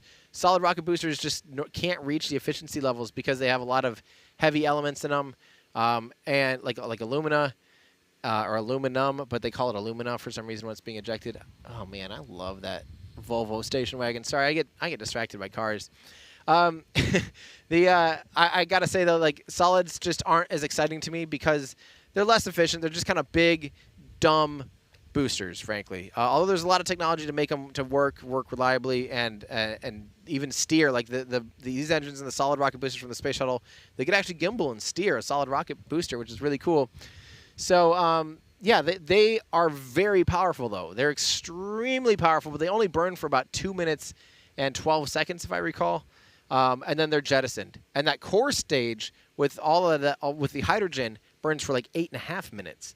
So, yeah, they provide the major amount of oomph. If they did not light, the vehicle will not get off the ground. That is, the boosters allow it to get off the ground. And if they just lit the core stage on its own, its thrust to weight ratio would be way below 1, like not even half probably of the weight of the vehicle. So this is not true, HL fan. Aerospikes are more efficient, at least on average throughout ascent on a first stage engine, because they can altitude compensate and have nearly the perfect expansion ratio throughout ascent. So that I do love Aerospikes because of that. I do love that. So yeah. Oh man, Paul Jr., good to hear from you. Long-time follower from the This Week in Spaceflight history. Oh, I remember. And the Everyday Questionnaire era. It's nice seeing where you're at now. Can't wait for what the future reserves for me and this channel. Thank you so much, Paul. It's really good hearing from you. I really, yeah, it's fun knowing that there's people that have been watching me and watching this channel since like the early days. Starting in like early 2017 is when I started posting content on here. That's crazy. Yeah. X says, if hydrogen is more efficient, would Starship be able to handle more payload or be able to go on longer missions if it was used? So hydrogen has a pretty nasty flaw, though. It has everything in rockets, everything in spaceflight is a compromise. You need to remember that no matter what good comes out of something, there's always a negative that comes out of something, too. There's always a positive and a negative. There's a pro and a con. And in the case of hydrogen, it's so undense. It's so sparse, it's so lightweight that it takes up a ton of space. So it is just very sparse. The tanks are huge, especially on a vehicle like Starship that uses stainless steel, which is already a little bit less efficient material to use in general for your propellant tanks. It's heavier than its counterparts in aluminum and much heavier than stainless steel, but it can handle, again, at compromise, its trade-off is that it can handle higher temperatures for reentry. Also does great at cryogenic strength temperatures as well. But, you start scaling up. I mean, instead of a methane tank, it'd be like 3.5 or 4 times bigger if it was a hydrogen tank for the same amount of propellant, for the same volume of propellant, or same mass of propellant would be about 4 times larger volume. So the vehicle would just be a totally different size, totally different everything. It'd be a lot less efficient. Almost all new space companies, I don't know of anyone running hydrogen for their main stage anymore. It's just kind of, it's finicky. You're seeing it right now. It is a finicky molecule. And you can, with the right trade-offs and stuff, you can get darn close to the performance with methane. Here's a shot of that orange tank, and most of that orange tank is liquid hydrogen. As a matter of fact, you can see the pipe. See that pipe in the very middle here? Not the one with the checkers, but in the very middle, you'll see how it comes out of that white cap thing at the top. That is where they come out of the liquid oxygen tank, and that pipe travels outside of the liquid hydrogen tank down to the engine aft section. The reason it does that is because liquid oxygen, if it flowed straight through the core of a hydrogen tank, it would freeze solid. It would freeze the liquid hydrogen completely solid. Look, it looks like they're inspecting another potential leak there. Hydrogen's nasty, guys. I'm telling you. Hydrogen is nasty. It wants to leak, and it will leak out of absolutely anything and everything it can. So you are seeing exactly that. All right, says, a brown rocket so cool off to the moon. He will go. Let's hope so. I really, again, obviously it won't be this launch opportunity. Lissa Seymour says, let's hope for a Halloween launch. That would be really cool. I think orange rocket, it would make sense. A big orange giant pumpkin rocket flying on Halloween, or around the spooky season. Let's do it. Spooky rocket to orbit. I want that. That'd be amazing. Is this better than Kerbal Space Program? I mean, yes, when this thing launches, this will be one of the most insane things my eyeballs have ever seen, one of the most insane and intense things my ears will have ever seen, and my body will have never felt. Solid rocket boosters this big. I mean, this will be crazy. Kerbal, I love it. I've wasted way too many hours playing Kerbal Space Program, but it does not quite give you that sense of things, though. So, all right. That's okay. Well, RV, thank you so much for becoming a member. I do appreciate that very much. Let's see. This is from Marcel saying, awesome job, mate. Greetings from the Netherlands. SLS should visit Apollo's gear on the moon someday. I would love that. I would love if some of the well, the problem is that the Artemis astronauts will all land on the south pole of the moon. And that's a very long ways. All the Apollo missions are relatively equatorial in nature. I can't remember the exact inclination, but I think it was something only like 10 or 20 degrees north and south of the equator, all the further they went. So to be all the way on the south pole of the moon, it'd be quite the journey to go and visit the Apollo moon landing sites. And I don't think any humans will be doing that anytime soon, but it would be awesome. It would be so fun to see that footage of walking up, seeing the old footprints. It'd be a little bit of a shame to trounce around the old footprints, but man, one can dream about the footage of that. Let's see here. Yeah, this is, again, Mike, the Sand Bridge Kid, to people complaining about the cost of this vehicle, it's true. We need to go. It's worth it to watch my video about Apollo versus Artemis, because believe it or not, this vehicle got to the pad a lot cheaper than the Saturn V and the Apollo capsule. As you would expect 50 years later, you'd expect us to be able to lower the cost, but it is actually quite a bit cheaper no matter how you cut it. Even on a per-launch basis. But the development cost was certainly much, much cheaper than the Apollo program. So it is worth having that perspective. So, yeah. This is from Ark. Is the really leak that bad for the launch to not proceed, especially since it's just regarding the umbilical? Yeah, absolutely. If the umbilical is leaking, that's how they get the fuel into the vehicle. So if they can't get the fuel into the vehicle, they can't launch. Of course. And also, they might not be able to hold the pressure. They might be able to fill. So the deal is, too, those tanks need to hold a certain amount of pressure, 3 to 4 or 5 bar of pressure. And if they can't hold that pressure, they have to have that pressure on the inlet side of the engines. The engines are expecting and need that same amount of pressure pushing in on them so they don't end up sucking up bubbles or getting ahead of themselves with the inducers, with the pumps that force that fuel into the engine. So the maintaining proper and adequate tank pressure is vital. And the umbilicals not only fill it, but also provide some of that as well. So, Robert Dodd. I wonder if we are related, Robert. Thank you for saying hi. I appreciate that, and I appreciate the super chat. Happy birthday to me. Thanks for the hard work. It's not my birthday. My birthday's, we're about the opposite. We're almost exactly 6 months from my birthday, but I do appreciate that. I'll take it. At this point, I'll take the happy birthday wishes. Thank you. It is my birthday. I need this. Wayne says, congratulations on Luna. Any speculation on optics and pushing hard to get SLS into orbit ahead of Starship? This is basically another failed wet dress rehearsal after all. You know, at the end of the day, we need to remember, yes, there is obviously some pressure to launch ahead of Starship. Starship has pressure to launch ahead of SLS, but they are both in the Artemis program. They both need to launch and need to move forward for the Artemis program to succeed. To get humans on the moon, both of them need to be testing and launching flawlessly and getting and moving forward and progressing. Without, like, I know there's a lot of internal racing right now between, you know, Boeing and the NASA teams here to get SLS going, but especially like the Artemis program is cheering for Starship. They need Starship to land on the moon. So they are cheering for it. At the same time, exactly the same way, Starship needs, at this point, Artemis and the Orion capsule on SLS to meet them at the moon. If they get to the moon and there's no capsule there, what's the point? There's no humans. I mean, it would be a long time before we recertify other systems and have these other pipe dreams that everyone's had.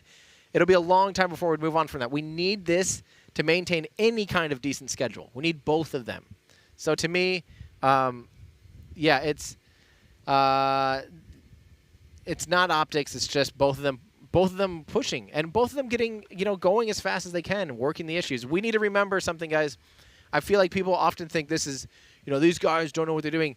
These people are brilliant. I ran into someone that's running some of the cryo ops, you know, and I was like, man, I wonder, like, I was like, gosh, I bet you guys wish you had more time to test after it's scrubbed during your launch window just to kind of see. And he goes, oh, man, that's all we did. He's like, we just sat there and we ran tests. We ran test after test after test once we scrubbed.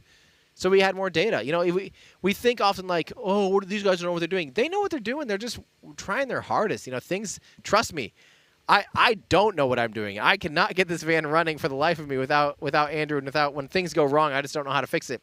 These people typically do. They've got a lot of data. They're brilliant. You know, these are not – it really does upset me when people forget that, like, the people working on this stuff are incredibly intelligent. And I have friends that work on these programs. I have friends that know these systems inside and out. And sometimes, no matter how well you design a system, van included, it just doesn't work as intended. And you have to – do silly things like restart and cycle things on and off and bypass your patch bay because an SDI cable is acting wonky. You just never know. When is the launch? Not today. We're going to find out hopefully at some point whether or not it's Monday or Sunday, or it's Monday or Tuesday, or if they're just going to take it back to the vehicle assembly building. This is from Go for Launch 13. Hi, Tim. Where will you watch the launch in Vandenberg? What's the best location to watch? So I have never physically seen a rocket launch in Vandenberg. I was at OCO2 in 2014. It was so foggy, all I saw was the sky light up. I will be on base in the red zone, technically, actually, I believe, with the van producing the live stream on base. Public viewing points, I don't actually know the best places to view from Vandenberg. I've never seen a launch outside of the base, and technically I've never actually seen a rocket take off from there because it was too darn foggy. Yeah. Oh, man. Nope. CF, don't. Nope. This is totally wrong. We are not becoming a live stream expert. We're having problems galore. But, yeah, I mean, we're trying. We're trying. So, thank you for saying hi. Robert Dodd, also glad to help with fiber expenses. Thank you so much. Again, really, really appreciate all you guys' generous support. It makes this stuff possible. Thank you again for the membership. And also from Udit for the tip as well. Yep, this is, again, we'll just put this up here just so people can read it, because we've been saying this over and over that it has been scrubbed for today. The title has been scrubbed. Yeah. Thank you so much for Microholic for becoming a member as well. Oh, man, whenever I see Exalted Emperor, I have to actually change my screen to fit this in. Exalted Emperor Woof Woof of the Woofmore Empire says, SLS using the Delta IV heavy scrub schedule. Again, it's liquid hydrogen. It's liquid hydrogen's fault. Whenever you're wondering, you know, Delta IV Heavy is pretty finicky as well, and it has problems and it scrubs often because it's 3 giant hydrogen tanks with another giant hydrogen tank on top of it, the Intercontinental, or the DCSS, the Delta Cryogenic Second Stage.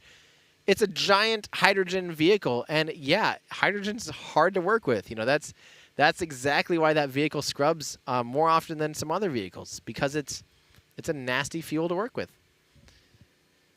Let's see here. This is from Kathy. Thank you so much for saying thank you. I really appreciate it. And yes, from ZR1A10, I appreciate you hanging out after the scrub. That's what I'm here for. Again, you guys don't have to super chat. We're pulling up some stuff that is not super chats, so ask questions. If it's a good question, we'll try to throw it up in here. Yeah. Let's see here. I'm gonna make sure we have power on the generator because I don't know where our team is anymore. Oh, it's just Allie who's listening anyway. Can we make sure we've got somebody checking on power? Okay, Cooper's on it. Cool. Checking on power, Dr. Cooper. Yes, this is, again, we don't know yet. Their next opportunities are Monday and Tuesday. They can only pick one of those two if they decide to go for another opportunity without rolling it back. If they roll it back, the earliest they could maybe launch is the end of September. Whoa, look at all this stuff. Hey, Allie, can you cut to the that camera 2 guy in our main one? Look at all these like armored trucks. This is crazy looking. Armored trucks, massive fire truck. That is awesome. This is a cool shot. And look at how in synced everything is. In synced. Look at how in synced. That is awesome. Yeah, that's because we're actually running everything. Look at, there's that cool fire truck. It says NASA Kennedy Space Center. That is awesome looking. Yeah, there's a whole parade. This is the scrub parade, I'll call it. All of the emergency service vehicles all leaving the scrub parade. I almost spilled my drink again. You can't trust me to even drink water without messing up. Let's keep going here. Thank you so much to Daniel for becoming a member. Let's see, from John Kipolo, good morning. If they miss this window, when can they try again? Again, the same question we get over and over. Monday or Tuesday. We'll have to wait to see if they're going to try for Monday or Tuesday, and we don't know the status on that. This gets into a thing that gives me actual anxiety. When do you think we will see a Starship launch, and if both attempts are going to be at the same time, where will you be, Florida or Texas? I don't know. I don't want to think about that. I really have no idea what I would do. What I would probably try to do is send some cameras. If, say it is like going to be both of them. Well, the thing is, we know they're not both. They're both going to scrub a bunch. There's a chance that one of them is scrubbing while the other one's potentially launching. But the chance of them both going off on the same day is very close to 0. But if that were to happen, if there are 2 vehicles literally sitting on the pad in a countdown, we'll have to send cameras somewhere. And I don't know where we will be. I don't know. Well, it'll be a team decision. We'll have to ask our team. We'll ask our supporters where they want us. We could likely try to bring in feeds from KSC, bring those up on air if we're at, in Texas. I really don't want to think about it. I really don't want to think about it. I don't even know what this means, to be honest. Michael, the HACCP protocols. I'm not sure. I don't even know what that means. I've done some videos about this stuff, but I've never heard of the HACCP. Yeah. Okay. This is from Azim. Do they have helium or any types of seals in the umbilical so that liquid hydrogen does not leak like they do in the RS-25? That's a really good question. I don't think I don't think they need a special purge seal on the umbilicals. I don't really know how that would work. The main reason they need it in the turbo pumps is because you have a fuel-rich. They burn the preburners fuel-rich, and when you have a fuel-rich preburner and a turbine on the same pump and the same shaft as the oxygen pump, you have the potential to have hot, gaseous hydrogen come in contact with oxygen by going up the seal, by going up the bearing shaft. So that's why they have to have a really elaborate seal. It's not because there's tons of flanges and stuff that don't have those purge seals. That purge seal is just to protect cross-contamination between the hydrogen and the oxygen. So, yeah. This is from Milo. Did I learn everything about rocket engineering on your own, or did you study at university? I have a degree in nothing, a 2-year degree in nothing. I ended up becoming a professional photographer shortly after my college stint. And here I am trying to explain stuff about rockets for a living. But that's half the point of what I do at Everyday Astronaut is if I can understand this stuff, you guys can understand this stuff. Because I don't have a technical background in this stuff. I just love it. I started nerding out, learning as much as I could. And I really do feel like the more you know about a subject, and the more you know, the more fun it is. The more it is to get excited about things. So that's kind of the whole point of Everyday Astronaut, is bringing space down to Earth for everyday people, is to get people excited about spaceflight, to teach you guys everything I possibly can. Yeah, I think these guys are trying to learn how to do the gas cans. Let me see if they know how.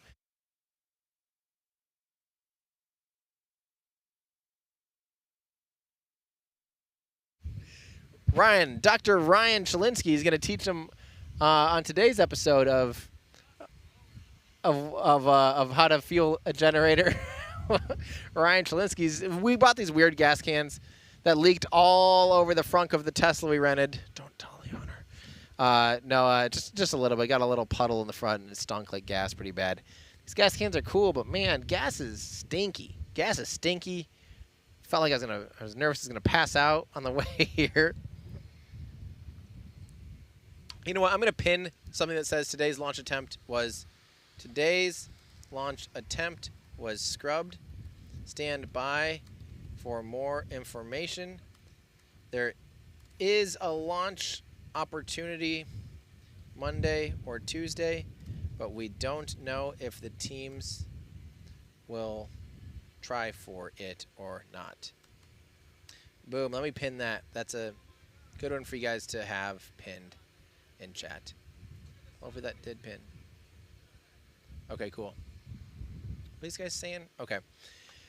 All right. Let's keep going. We've got a handful of chats to try to catch up with here. Again, I'm probably not going to be able to catch all these because we do have a decent amount of people still watching and hanging out with us. And I appreciate you guys sticking around. I know that we are all sad that we're not seeing a launch today. Trust me, I'm very sad. Yeah,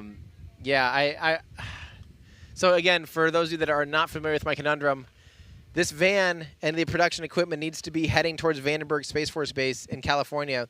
It kind of needs to be there for sure by the 8th at the latest, really, and setting up on the 9th, dress rehearsal on the 10th, launch on the 11th. We are the live stream provider for that mission, so we have to have the van there by then. The best thing we can do in that case is we need to probably leave. I mean, the van probably needs to get on the road tomorrow.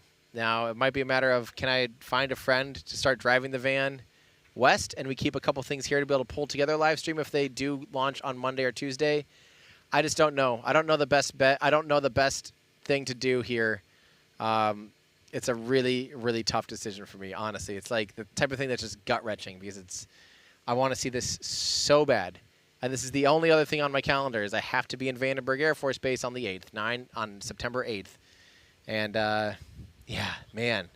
If this thing happens if they go for another opportunity on Monday or Tuesday on their next launch opportunity, and if they happen to launch, I will actually cry if I miss it. So, yeah. Philip C., thank you so much for that insanely generous tip. Everyone say thank you to Philip C. in chat. That is so, so, so thankful. Really, really, really appreciate that. The hydrogen fuel began from the bottom of the rocket, not a coupler. That's great to know. Thank you so much. Thank you guys for the update on that. Did everybody say thank you to Philip? Because I am. Thank you, Philip. You are putting food in our tum-tums tonight and gas in the van and sanity in our souls. Let's see. Have there been any Apollo lunar module and Orion new moon lander sized? Yes. If we go to a certain website called everydayastronaut.com, let me pull up an article here for you guys. I'll have to find it. Nope, this is not our website. That's our website. Posts and articles. I'm going to go here to featured articles and see more. If we go down a ways, you will find Artemis versus Apollo, and this has a handful of things that show things like the size. This is honestly one of my favorite videos we've ever made, to be honest. So here's the actual, these are to scale, the Orion service module and the Apollo service command service module. You can see things like the width, 5 meters versus 3.9 meters wide. I should probably have this on air, huh? This is great stuff to have. Technically, isn't this interesting? The Apollo capsule and the service module are actually technically lighter than the Apollo ones. The Artemis one is lighter than the Apollo. But notice the size of the service module. So the shiny part on the top, the little, the cone part on the top, that's the command module. And then there's the service module, the thing that pushes that around in space. And on Orion, it's a 5 meter wide service module, very big service module with a pretty small, relatively small, or that's the command module, a relatively small service module attached to it. The European service module on the left is smaller than the Apollo service module on top of the Apollo capsule. So you're below the Apollo capsule. You see the Apollo capsule on the right there. Its service module is huge. So it's kind of like a smaller service or smaller command module, large service module for Apollo, and a pretty small service module on the Orion capsule with a large Orion vehicle. So that's why it has less delta V, or the ability to move throughout space, change its velocity. It only has about 1,200 meters per second of delta V, as opposed to the Apollo command module and service module had about 2,800 meters per second of delta V. So go through this article, you'll see a lot of comparisons of things like the lunar landers. Here's the size of, an approximate size of Starship versus the Apollo lunar lander. We've got it all in this. Again, this is over at everydayastronaut.com under featured articles. But we have a video of this too, which runs you through everything. Here's the thrust, the LEO capability, and the translunar injection capability of both the Space Launch System and the Saturn V. Yeah. Lots of fun stuff in here. So everydayastronaut.com, or search Artemis versus Apollo, and you'll hopefully find our video pretty quickly. We do go through a lot of stuff, including the actual flight trajectories. Look at this. We went deep on this one. The elliptical orbits. I should have this article up during this whole thing. I mean, this is like a gold mine of information. Yeah, super cool. This is still easily one of my favorite videos. Isn't that fun? This is the Earth and the Moon to scale. You can't even hardly see the dot inside there. There's just one. If you're looking at this in 4K, you can probably see it. One itty-bitty dot. The moon is tiny compared, and it's a lot further away than it looks. So, yep. Go to that. Okay, that answers that question. Hopefully, that's a good resource for you. Okay, let me keep answering a few more questions here from Joseph Cruz. Can we just take a moment to accept that this is a launch vehicle that has no working pier? It's dark, but Artemis I is still more successful than Apollo 1. Yeah, I don't really love making that comparison per se, but you're right. Yeah. Artemis I, I do like that it's an all-up test of almost everything. I'm still not entirely convinced why there aren't a few other systems on board to make it a full all-up test before humans get on board. But I do trust that everything's going to be certified and ready and safe for humans when it does launch humans. Chaos, thank you so much for becoming a member. From Frank Brantz, thank you. And thank you, Frank. I do appreciate that. Thank you, Todd, for becoming a member as well. Anonymous, have I considered adding high subscription tiers to the YouTube community? Yeah, but honestly, Patreon's better for that. I prefer Patreon. Most creators prefer Patreon. YouTube takes a big cut. Patreon doesn't take as much of a cut. And it's hard to line up the tiers. I've had multiple problems lining up the tiers with certain things. It's a sloppy integration when you're trying to run both of them, YouTube memberships and Patreons, to kind of reflect the same value of things. Daniel Swan, thank you so much for becoming, or not becoming a member, but thank you so much for your tip. Very, very much appreciated. Thank you, Mace, for the hippo character. Thank you so much, Bo Jambu. I do appreciate that. How long does it take for SLS to achieve Earth orbit? So after 8.5 minutes, the core stage will have completed its burn, but it takes another almost, I think it's 90 minutes or so for the Orion capsule and the upper stage to get up to its apogee, in which case it's technically suborbital until it does its orbit raising maneuver, which if I had the timeline pulled up, I could tell you exactly when that is. But it basically gets into orbit, and it could get into orbit in 8.5 minutes. It's not technically in orbit at 8.5 minutes because its perigee, its lowest point, is slightly dipping into the atmosphere, so it would re-enter if the upper stage does not light. So, yeah, I guess how long does it take for SLS to achieve Earth orbit? 8.5 minutes-ish, but realistically, like more like an hour and a half. Yeah. Golden, thank you. Congrats to your team for doing 2 major live streams and better launch coverage than the broadcast networks. Thank you so much. It's a labor of love, my friends. It is very difficult to be doing this. I have a lot of respect for people that do professional broadcast streams because it is very difficult. Galaxy Coin, thank you so much. Very cool. Thank you very much, Galaxy Coin. Matthew Madden says nothing, but thank you, Matthew. I appreciate that. This is just a comment from Adam. I wish SpaceX fans would celebrate Gwen Shotwell more than Elon, since she is the driving force behind SpaceX. I would definitely say Gwen Shotwell is the reason that SpaceX is a commercial success. She is absolutely running the show to make sure SpaceX makes money. That is her. She is brilliant. I would love to have an interview with her. I think Gwen Shotwell just needs more love and appreciation and more celebration from fans in general, because she definitely helps keep the ship running. She's brilliant. She's awesome. Let's see. Again, remember, Bardley, I know they're letting you down on your birthday, but remember, again, if they canceled the Artemis program and canceled the SLS program, which is literally like the heart of the Artemis program, it would be bad. They would not. It does not work that way. It's not a zero-sum game where if you take the $3 billion a year, $4 billion a year it takes to run this program, it would not all of a sudden magically show up at SpaceX's pockets or show up in Boeing's pockets or someone else's pockets. It would probably just go away. That's earmarked specifically from Congress for these programs because of some of the politics involved. It just simply wouldn't exist otherwise. How disappointed am I from a scale from 1 to 10, asks Andreas. That's really hard to answer right now. I don't know if I'm so much disappointed as I am just stressed. Again, the decision. Allie, can you punch up camera 2 real quick? I want to see this truck going by with this incredible camera. I believe, it's not driving by now. Never mind, it's stopping. But man, that has the coolest camera on the back. And I want you guys to see it when it does drive by eventually. It is just incredible. It is just incredible. I'm on a stress level. I'm an 11 out of 10 right now. It's not fun having to consider what we're going to do here for our next step. On a how disappointed am I? I had a feeling it wasn't going to launch today. It just felt like they still were working so many issues from their attempt on Monday that it just feels like they got stuff to figure out. Which is also why I really don't, in the bottom of my heart, I don't think it's going to launch on Monday or Tuesday.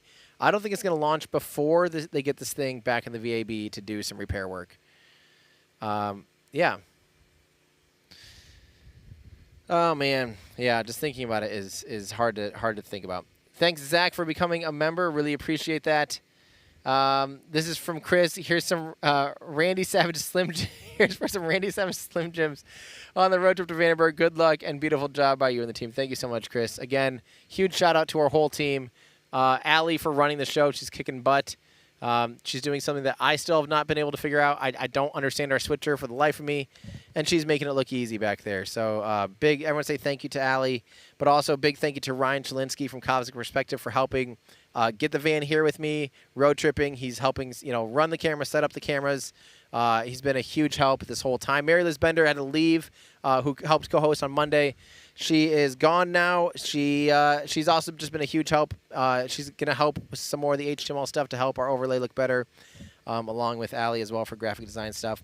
We also have Cooper Heim has been out here helping set up cameras this morning and just running around doing a lot of things. We had Nick Sweeney, but he had to go back to Starbase to cover Starbase. Unfortunately, it sounds like Mary is unavailable at Starbase for a little bit of time potentially, and Nick had to run over there to provide Starship coverage again and Starbase coverage. So we miss him. He was awesome help as well.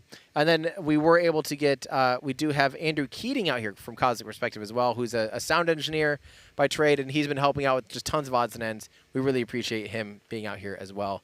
So huge. Just everyone, if you're in chat, just say thank you to the Everyday Astronaut and Cosmic Perspective team, because it is it takes a team to run this. It takes a full team to run this. Is Cooper nearby? If Cooper's nearby, I would love to throw up one of those cameras that we can point, because they are looking at that really cool camera. Cooper, point that camera. Look at, we have the one on the back of that truck. I would love to show this thing off. It is the coolest thing. Oh, that's the that's the shot that's live on air, isn't it? Yeah, Allie, maybe switch to a different shot until Cooper gets it lined up.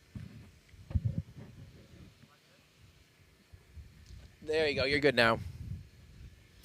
Yeah, we're gonna show you guys this incredible camera rig on the back of this truck. It is like, what? Do you remember what this thing's called, Cooper? Shot over. Yep, it's a shot over rig, which is, look at that. Now that is what we want. Someday, we'll get a couple of those. No, those are like $500,000. They hang them off the front of helicopters. They put them on planes. He could be driving this truck down the road with this thing on it, and you literally would not see any movement, because it's not only is it's stabilized like a normal gimbal, you know, where it can do pitch, yaw, and roll. It also is stabilized inside there. So there's actually a whole nother mount, which just keeps the whole thing physically moving on like the X, Y, and Z axis, not just rolling axis and stuff. What were you looking at, Coop? Is it moving? Oh, yes, that is so cool. I wonder if they know we're talking about their camera right now. How cool is that? I mean, that is a bonkers camera mount. So, yeah, jealous. Hey, after this, Allie, switch back. Let's point to, is our tracker? Oh, we don't have anything on it. It'd be fun to show that on air, but there's nothing on it right now. So never mind. Our tracker's cool. Yeah. Yeah, it's not set up, and we're not going to set it up because of the scrub. Our tracker's cool, but not quite that cool. Our head is our tracking head is about $30,000 if you were to buy it new. That thing's about $500,000. So they got a little order of magnitude on us. Video equipment is not cheap. Fun fact of the day. Yeah, go ahead. Allie, yeah, she got it. Yeah, go ahead. Dang. See? Pro. Allie's already pro. Thank you so much to Tim for becoming a member. Funny name, Tim. Roger, watching from Netherlands. Hopefully next time. And I hope, guys, at this point, I'm just going to whisper this. I don't want people to know. I hope it rolls back to the VAB, because that would make me a lot less stressed. Because then I wouldn't have to pick or even debate anything. If it rolls back to the VAB, I'd be totally fine to go to Vandenberg.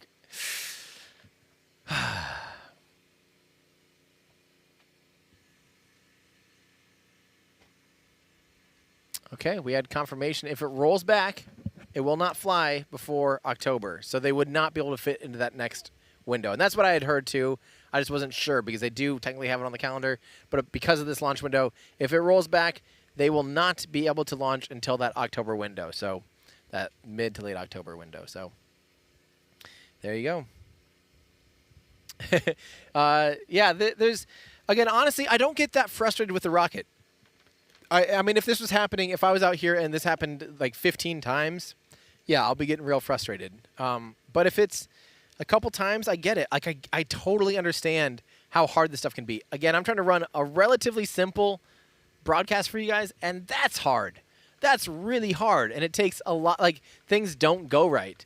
And when things don't go right, it's just frustrating. You just have to, like, you know, reset and tweak things. And yeah, it's hard. So I have all the grace in the world to those people that are on the consoles and work on these programs. I give them all the grace in the world. I mean, yes, this is taking a long time, but rockets are hard, and I don't expect this to be, you know, nothing's ever easy. Nothing's ever easy.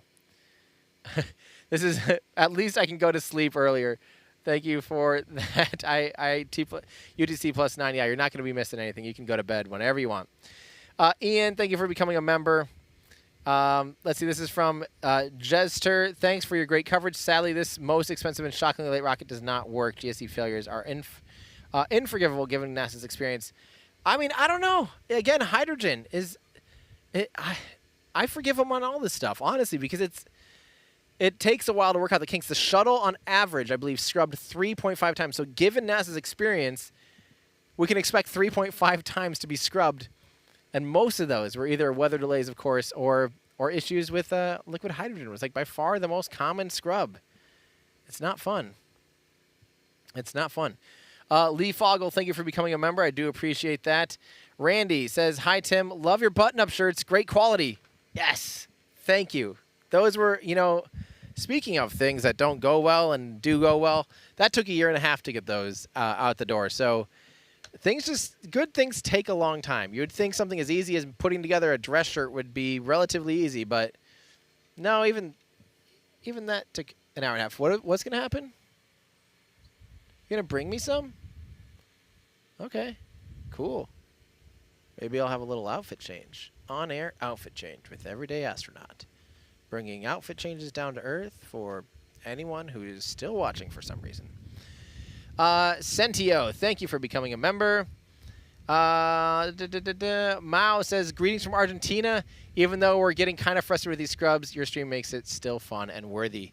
Yeah, thank you so much. That really does mean a lot. And again, I mean, I don't understand people's frustrations as much at first for a brand new rocket on the pad.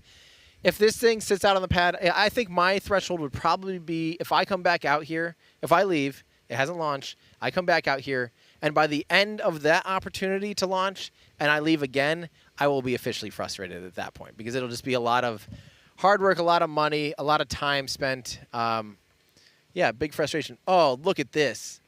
Do-do-do-do, do-do-do-do-do. These are our dress shirts. See if we can punch this up full screen. I don't even know how to do that. I don't know anything about that switcher. We're not. Really? Isn't there a thing that makes it like full screen, no face?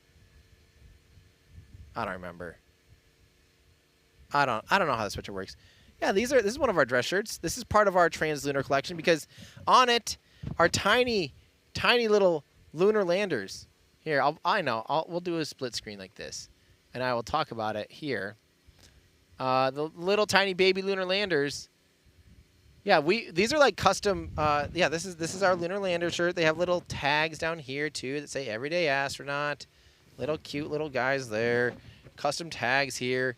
Yeah, this is our lunar lander shirt. This is part of our lunar lander collection, our translunar collection, which you can find in our store at everydayastronaut.com/shop. You can shop around. You can see the little details. Somewhere I think we've got a little thing that shows, oh, look at that. That's what we're looking at. Everything in our store that's under the translunar collection is currently 15% off, which is just for you guys. It's a thank you for watching and supporting. Go through here. You guys can go to everydayastronaut.com/shop, click on Translunar Collection, go to View All under Translunar Collection, and you will see our entire collection. That's 15% off. 15% off will apply at checkout automatically. So shop around. It makes all this stuff physically possible. Really appreciate you guys hanging out. I'm going to put this on because it's sexy. I'm not taking the other one off. You know, I will. No, actually, I still got some in there. I'm good. Thank you, though. All right. Back to the party. I don't know what party we're. Back to the sit and watch a rocket be sad party. And wait to know if we are going to learn if they're rolling it back party. We probably won't learn that for a little bit, but. Oh, why did it scrub? Because it had a leaky valve. This would look great. I should wear this in a press conference. I am press conference ready. PCR, press conference ready. Everyday Astronaut, PCR, bringing press conference attire down to earth for everyday people. Dang. I should do this more often. Okay. Progressive Solutions says, and I really appreciate this comment, Russian rocket engine video is top-notch. Thank you very much. That was, you know, over 2 years of work. Yeah, that was a really, really, really hard video to make. And if you haven't seen it, watch it. I promise you'll learn something. I guarantee you will learn something because I could not find answers to so many of those things. Like 10 times in that video, I literally learned something that I could not find the answer to. So watch that. If you'd like to learn, watch that. It's almost, what is it, like an hour and a half long? Basically a documentary on the entire history of Soviet rocket engines. That's one of my favorite videos. That was way too much work. Yes. Capri-san, thank you. Go buy Tim's sweatshirt. It's seriously the most comfy one I own. Yeah. We work really hard on making sure things are like comfy, soft, durable, awesome. We just try hard to make things the best quality we can.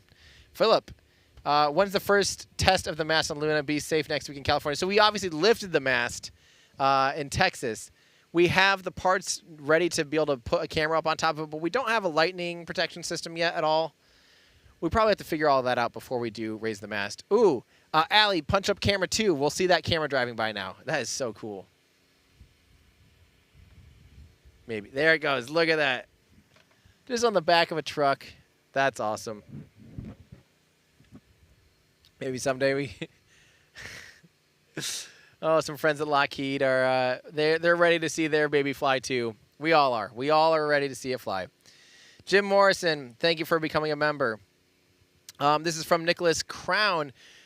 Quick question: would the launch escape system, be activated during launch, even if it is uncrewed? I feel like something goes wrong. The system shouldn't run to help contain debris downrange. So there's a difference between the launch escape system and the flight termination system. The launch escape tower is the tower, the pointy thing on the top of the Orion capsule, and that's what would pull a crew away from in case of an emergency. That can happen. They can do that from the pad. Say there's all of a sudden a fire on the pad, and they're nervous that the vehicle could potentially blow up on the pad.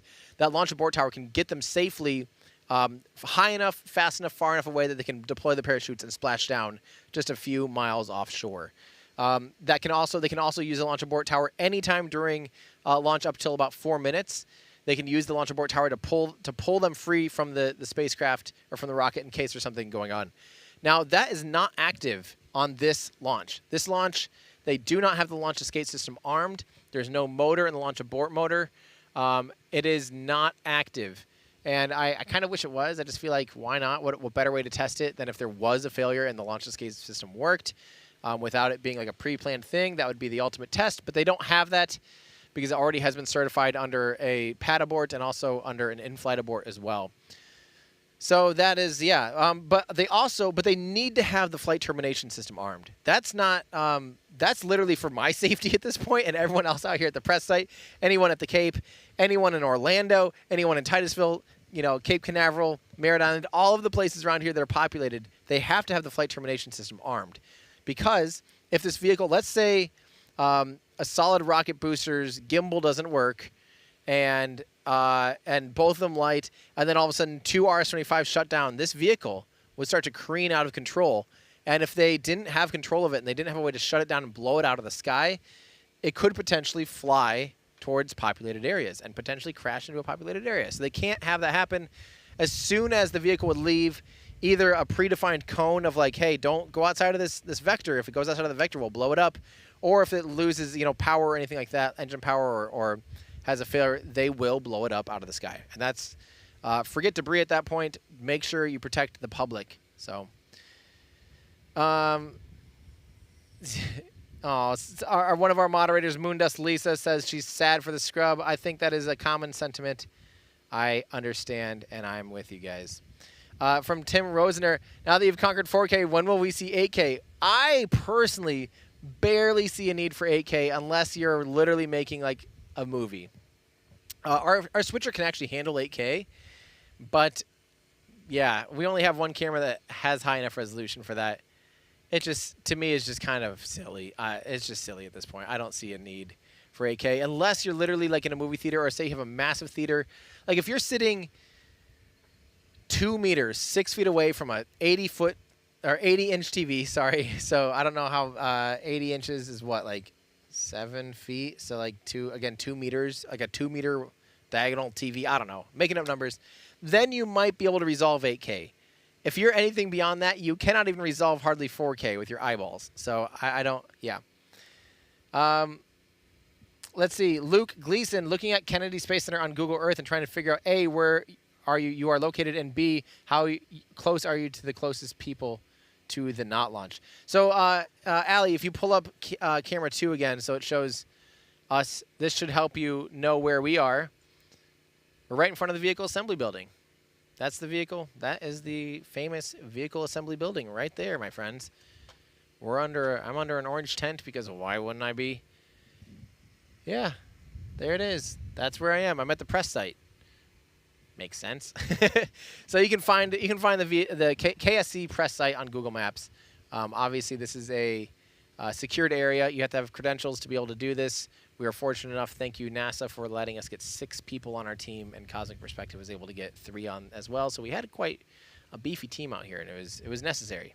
It was really, really, really necessary. Yeah. Interesting. Andy, yes, that is great news. Someone at Teradek has emailed me. Oh, that's good to hear. I can't wait to hear what's going on. That is awesome. I will look for that and talk to that for sure tonight. So,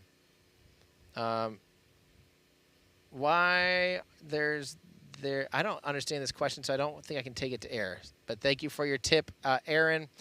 Nate, what is the next launch window? So, yeah, again, the next opportunity potentially would be Monday or Tuesday. Monday, they have about an hour-and-a-half launch window. Tuesday, they have a 20-something minute launch window. They have to choose one or the other, or roll it back to the VAB, the Vehicle Assembly Building. We don't know which of those we'll get. So, yeah. Ramiro has become a member. Thank you so much. Alex GRZ, thanks for the stream, Tim. Looking forward to the next stream. I really appreciate that, Alex. Let's see. Yes, this is so true, Neuropilot. SpaceX is literally only in existence because of NASA's financial and support with just expertise even. Don't forget, NASA helped fund the COTS program, the Commercial Orbital Transportation Service program, which became the Commercial Resupply program, which also led into the Commercial Crew program for SpaceX. NASA, until Starlink happened, NASA was SpaceX's biggest customer by far. They still have invested more money than anyone into SpaceX's success. So if you love SpaceX, which I think a lot of us do, then you can thank NASA. I just don't understand when people don't understand how tied together the two are. I understand there can be frustrations with certain things with some of the bureaucracy of NASA, but don't throw the baby out with the bathwater. NASA is an incredible organization. By far the best use of our taxpayer money for a government organization, by far, in my opinion. It's just such an important thing. NASA does so much good for the world, has pushed us so far, and makes so many big discoveries that not only find our place amongst the stars, but also help us push the boundaries of human exploration, push the boundaries of material science and knowledge. I mean, come on. James Webb, Hubble, landing on the moon, the International Space Station. I mean, all of these things. Yeah, I totally am a huge supporter, obviously, of NASA, as I think most of us should be. Brandon Music. Will they attempt to launch Monday or Tuesday, or are they going back to the VAB? We don't know. Or if they're launching to that 10/17 window. Love the channel. We don't know yet. Those are the options. We just don't know yet. JT Laser says, regarding SLS, it seems that SLS is too big to land and recover. Is there another way to accomplish the mission requirements that allows for reuse? It's not that it's too big. Starship's orbital booster, the Super Heavy booster, is bigger in basically every dimension than the core stage of SLS, or at least it's much heavier, wider diameter, a little bit shorter. The core stage, I believe, is the whole vehicle is 98 meters. I forget how tall the core stage is. They're roughly the same size, and they're going to be landing the SpaceX is planning to try to land and recover and reuse the Super Heavy booster, which is just stupid big, so big. So it's not a matter of it's too big to land and recover. It's just simply designing a reusable system. NASA tried a reusable system. They built the space shuttle to be reusable. And at the end of the day, it really wasn't necessarily any cheaper than just having expendable vehicles.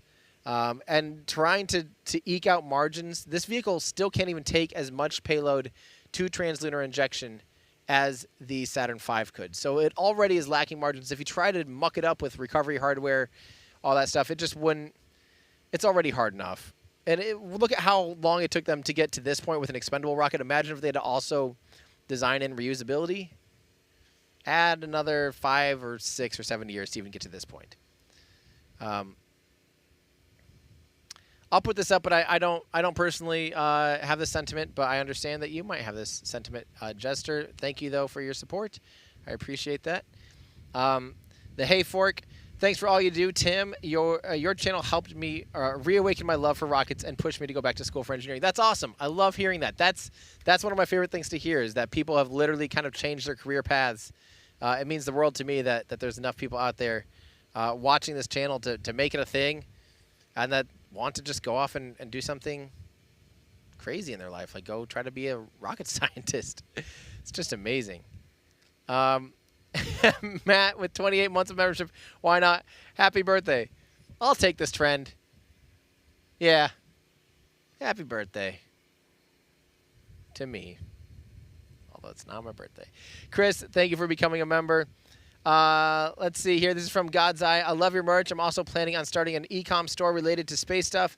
Not just something funny, but something that people can get inspiration and fall in love with space and astronomy. Hope I can pull it off. Yes, that's a great goal there, God's Eye.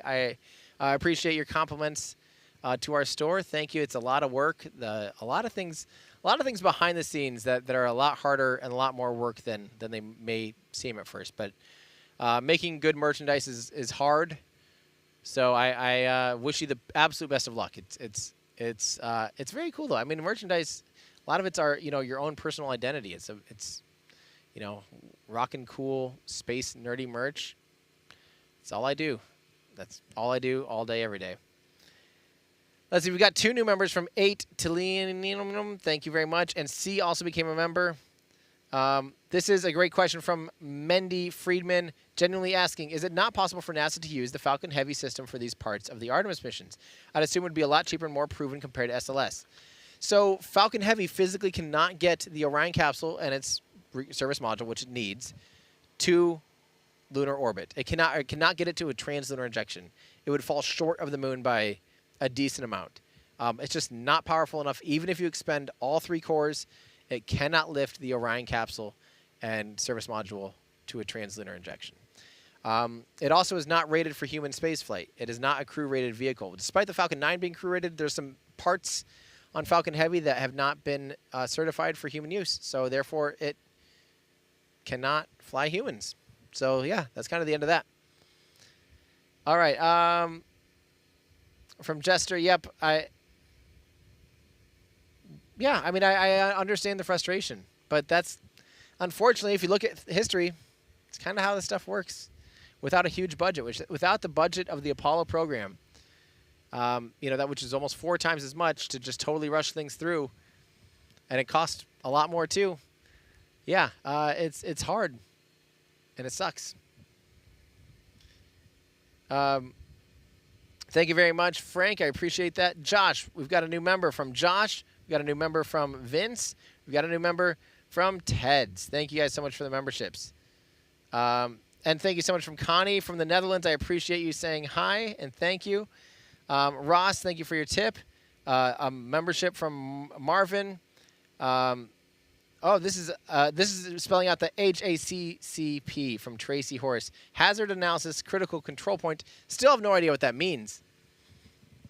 Probably just a can we do it statement. I kind of have no idea. Thank you, Tracy, for teaching us something, though. Kara, thank you for becoming a member. Yes, sorry, I just answered that question, Mendy. I'm sorry if you missed it before, but yes, Falcon Heavy is not physically capable of getting Orion spacecraft to the moon. Dragon capsule is not rated for lunar. It can't go that deep space. It's not rated for it, at least, without some probably serious modifications. One of the biggest things is the heat shield needs to be able to handle reentry from lunar velocities, from coming back in from lunar altitude. So pretty big deal. This is Ted's Fix-It Tech. You'll need to create 2 teams to cover launches sometime in the future, I think. I mean, that might be the case. We might have to get some people credentialed. If this thing scrubs and if it is any time near anything at Starbase, we'll have to start probably assembling a team that can get us feeds from here as well.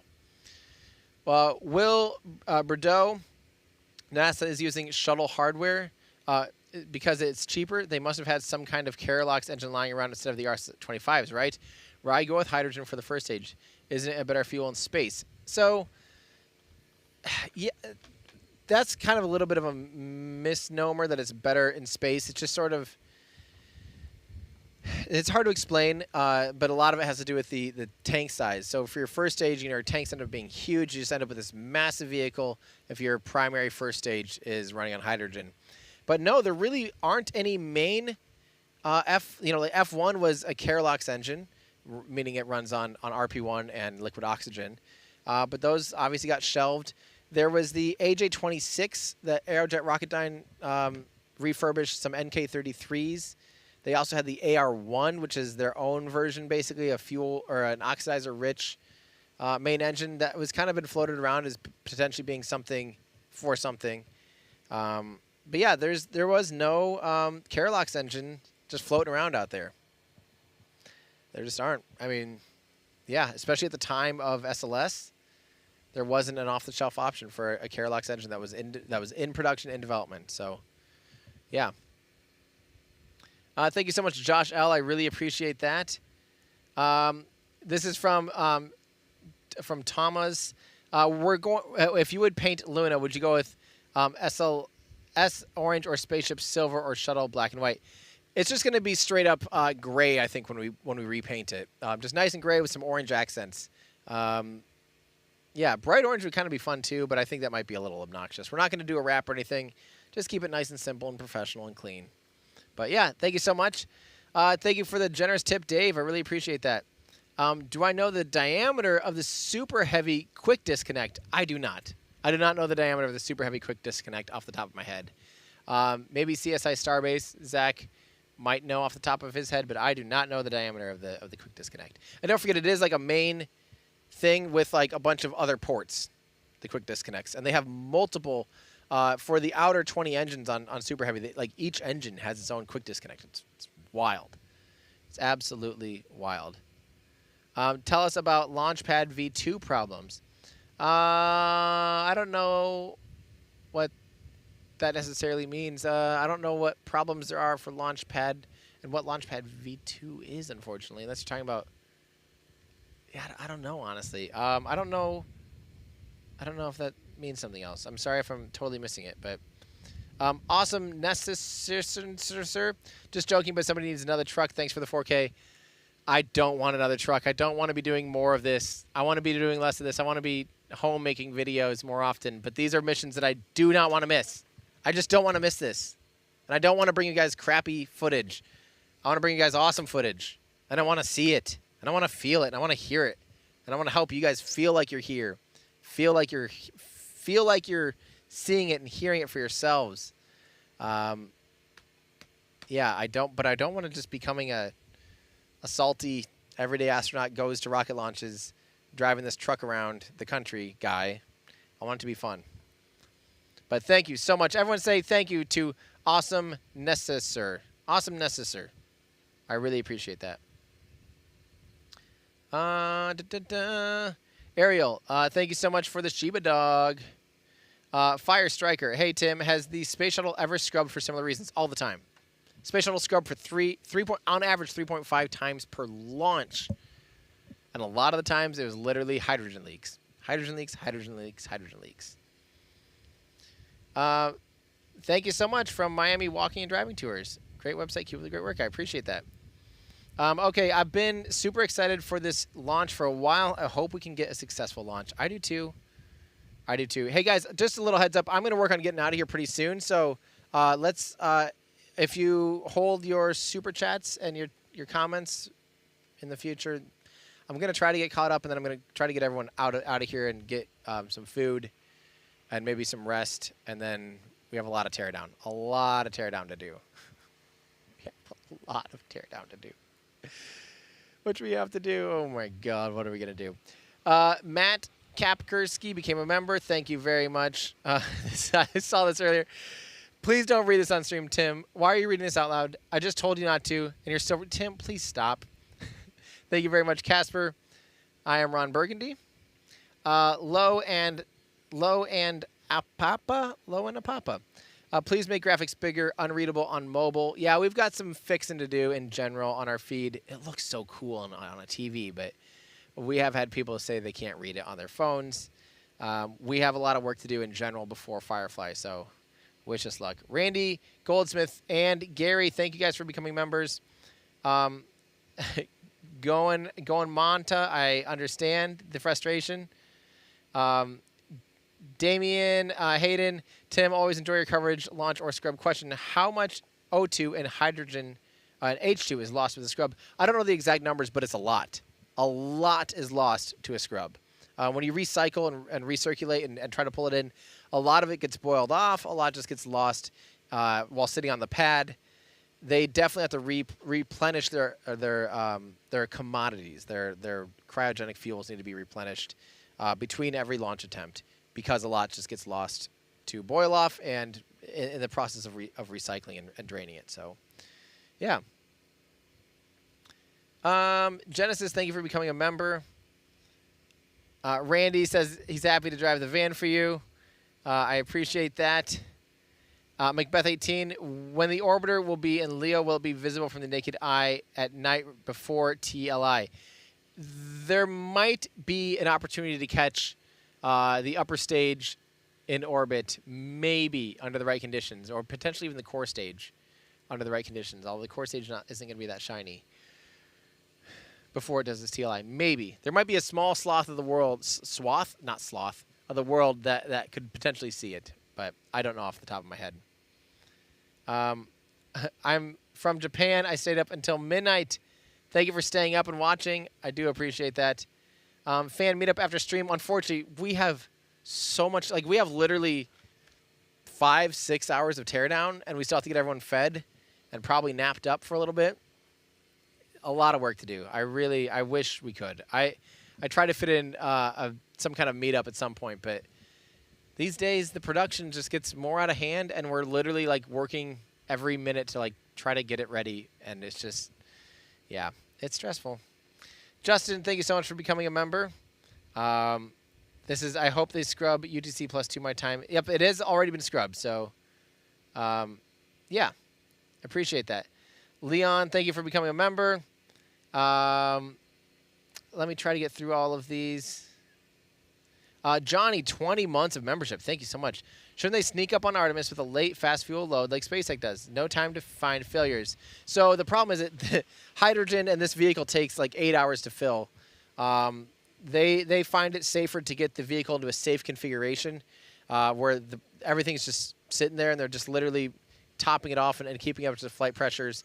But it does still scare me, honestly, to have a vehicle fully loaded full of fuel and then have your team members walk up to the vehicle and load crew into it while it's got fuel in it. That just seems backwards to me. And SpaceX has decided to do the opposite.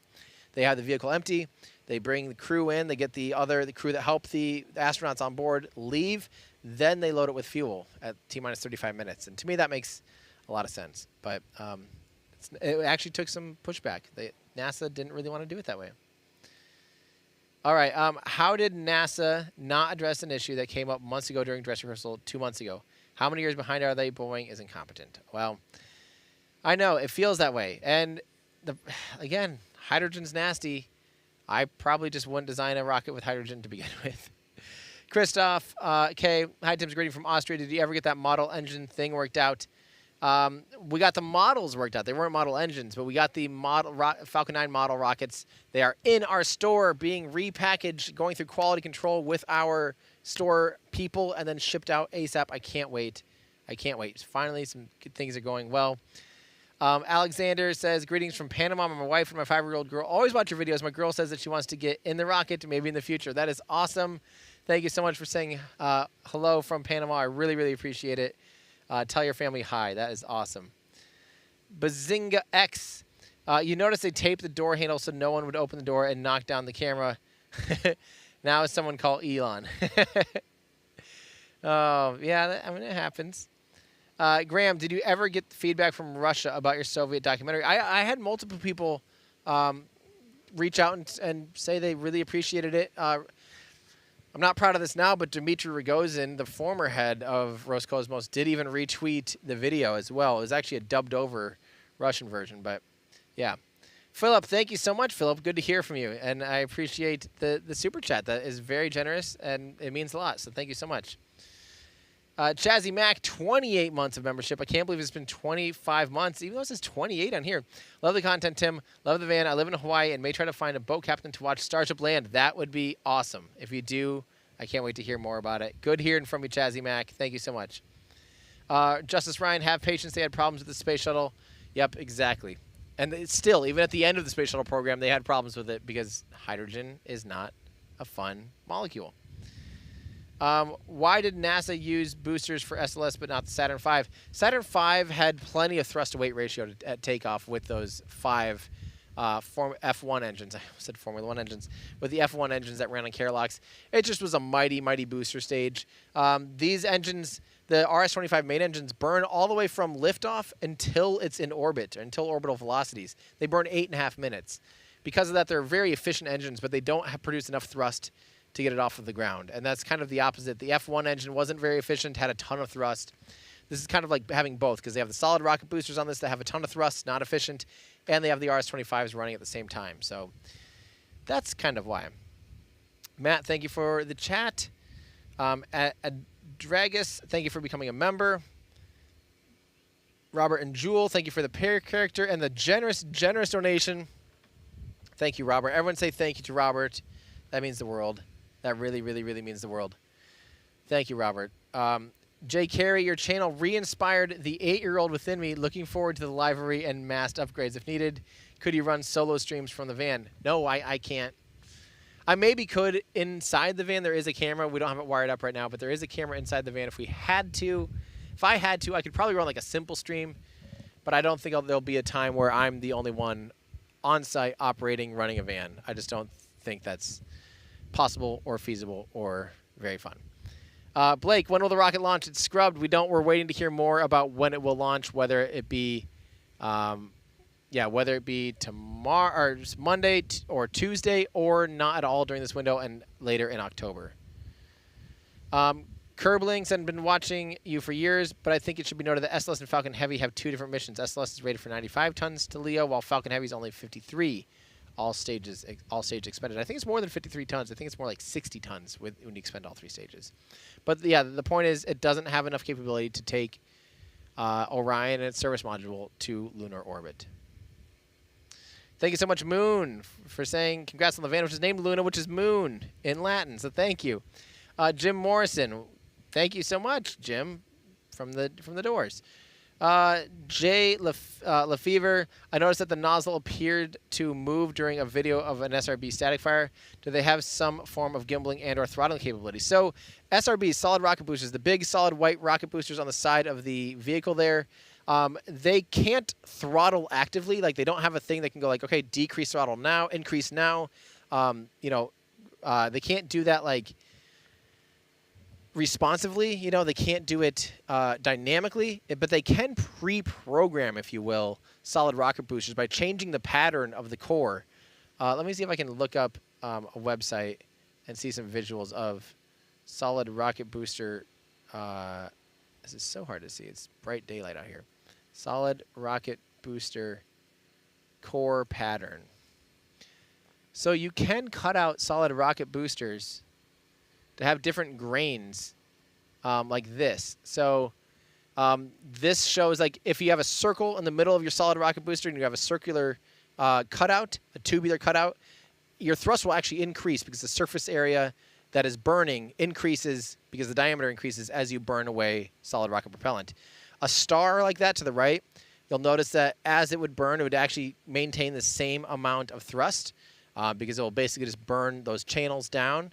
And you can tune your throttle baked into your solid rocket booster by changing these patterns. So really cool stuff there. And so they can actually make it so it throttles down, like they pre-bake it into the solid rocket propellant that it can throttle down during max Q and different regimes like that. Pretty cool. And these solid rocket boosters can gimbal, just like the space shuttle. They're literally off the space shuttle, which could gimbal, I think, up to about 3 degrees. Awesome. Zach, good hearing from you in here. I have no idea either. If Zach doesn't know the diameter of the QD for Starbase, for Starship, no one does. Thank you, Zach, for saying hi. Cordell, Gary, we're going to get through the rest of these. Thank you for becoming a member. From Nam, pair dancing, thank you so much for the meme there, the thingy dingy, the pair. Cordell, Gary, any chance of a fan meetup for people down at KSC? I don't know. I got to get the teams fed. We got to get fed. We got to get out of the sun. We got to get everything torn down. We got to pack up. We got to get on the road tomorrow already. If those things are ahead of schedule, if I can get out of here at a decent time, maybe a meetup tonight. Maybe. I can't I can't promise anything though. I just really I'm running on almost no sleep already. I'm gonna need a nap or to go to bed really early. I don't think it's gonna happen, unfortunately. Someday I would love for this stuff to be quicker setup, less cumbersome, and I would love for us to be have the kinks worked out and be more efficient so we can do things like that. That'd be awesome. But unfortunately for this one, it's probably not the time. So I would love to, and I do owe people a Patreon meetup here in the near future, but I don't think this is going to be the trip. Ardagus J, will the flight trajectory go over northwest Germany? No, it is not. At highest, it's 38 degrees inclination. So if you are above 38 degrees north latitude or 38 degrees south latitude, you will not be able to see the overflight of this vehicle at all before its translunar injection. And I don't think many people will have the option of seeing it, period, due to it being going out into a really highly elliptical orbit and things like that. From Ash Paul, appreciate the content. I was excited for this. I want the Artemis to be my first launch in person. Can I know if the area you are open for public to view the launch or any good places to view the launch? So where I am, we are at the press site. We are at inside Kennedy Space Center press site. We have to be accredited to be here. It's closed off to only members of media. They do have some NASA social events as well, but it is not a place that is open for the public to be here. We're only 3.5 or 5.5 kilometers away, 3.5 miles-ish. 5 or 6 kilometers. It's about 6 kilometers away or whatever. From the rocket, we're too close for the average public. Kennedy Space Center, of course, sells field heat tickets. Those are awesome. Those are actually about as close, too. Those are awesome. I think Titusville would be a great place for this rocket since it's further north.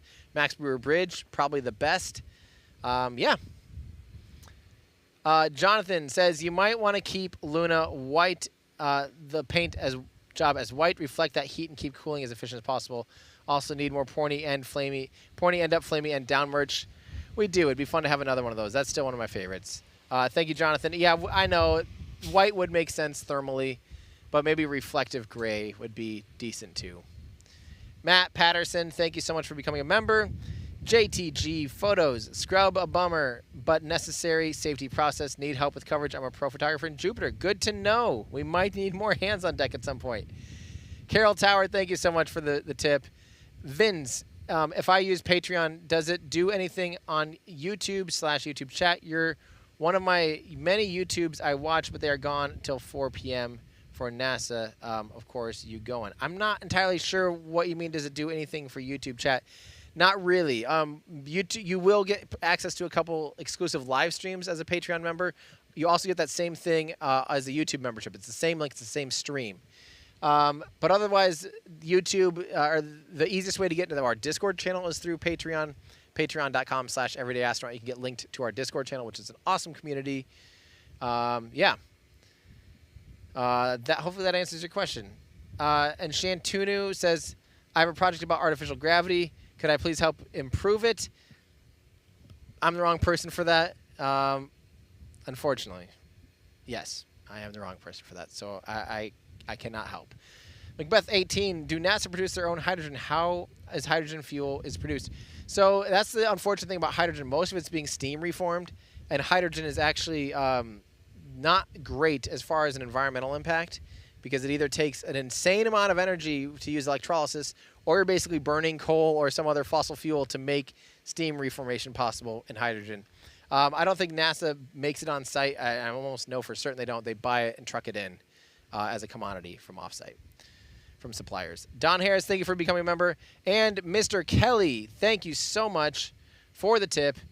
I think I made it through everything, guys. I think I made it through all Super Chats. Thank you guys so much for watching with me. Friendly reminder, if you haven't checked out our Translunar collection, it'll be active until, things like this awesome shirt, the button-up, the Apollo Lunar Lander button-up in our Translunar collection. These are going to be, everything in here is 15% at checkout. So everydayastronaut.com/shop. Click on, if you want to see more of the Translunar collection, you can click on the view all here and you'll see the entire collection. If you add, anything you add to the cart from this Translunar collection will be applied at checkout, 15% off, automatically applied. All you do is you shop and you save and you support the channel. You get some cool stuff for yourself. So mostly the RS-25 shirts, our Lunar Lander button-up that I'm currently wearing that I love, our Lunar Mission shirt, which is awesome, has Lunar Lander on the back, and a moon lamp as well. Yeah, that's that helps a lot. And also just shop around everydayastronaut.com/shop. Grab some cool stuff like our space shuttle ejection hoodie. Lots of really fun stuff. Shop on apparel. You can see the rest of our button-up shirts. These are amazing. Super big fan of these. Yeah. And our on orbit. Yeah, lots of cool stuff. Check it out. everydayastronaut.com/shop. One person got to sneak in here before I sign out, and it is Mitch Bromwell giving us a piece. I think that's a good way to get out of here. Well, you ready for this outro? Oh, she's ready. That's going to do it for me. I'm Tim Dodd, the Everyday Astronaut. Thank you guys so much for sticking with me, even through a long, tedious scrub. Wish us luck as we have to make the scary decision on how exactly to get to Vandenberg and what to do with our teams. We got a lot of teardown to go here, and a lot of work to do. A lot of work to do. Thank you guys so much. And again, thanks to our mods. Thanks to the team here, everyone that made this possible. Thank you, YouTube members and Patreon supporters, for making this all possible. I love you guys sincerely. Wish us luck. Hopefully we hear more about this rocket. Stay tuned to my Twitter, NASA's Twitter, all the Twitters. Get on Twitter. Twitter's definitely the place to be updated. That's going to do it for me. I'm Tim Dodd, the Everyday Astronaut, bringing space down to Earth for everyday people. Bye, everybody.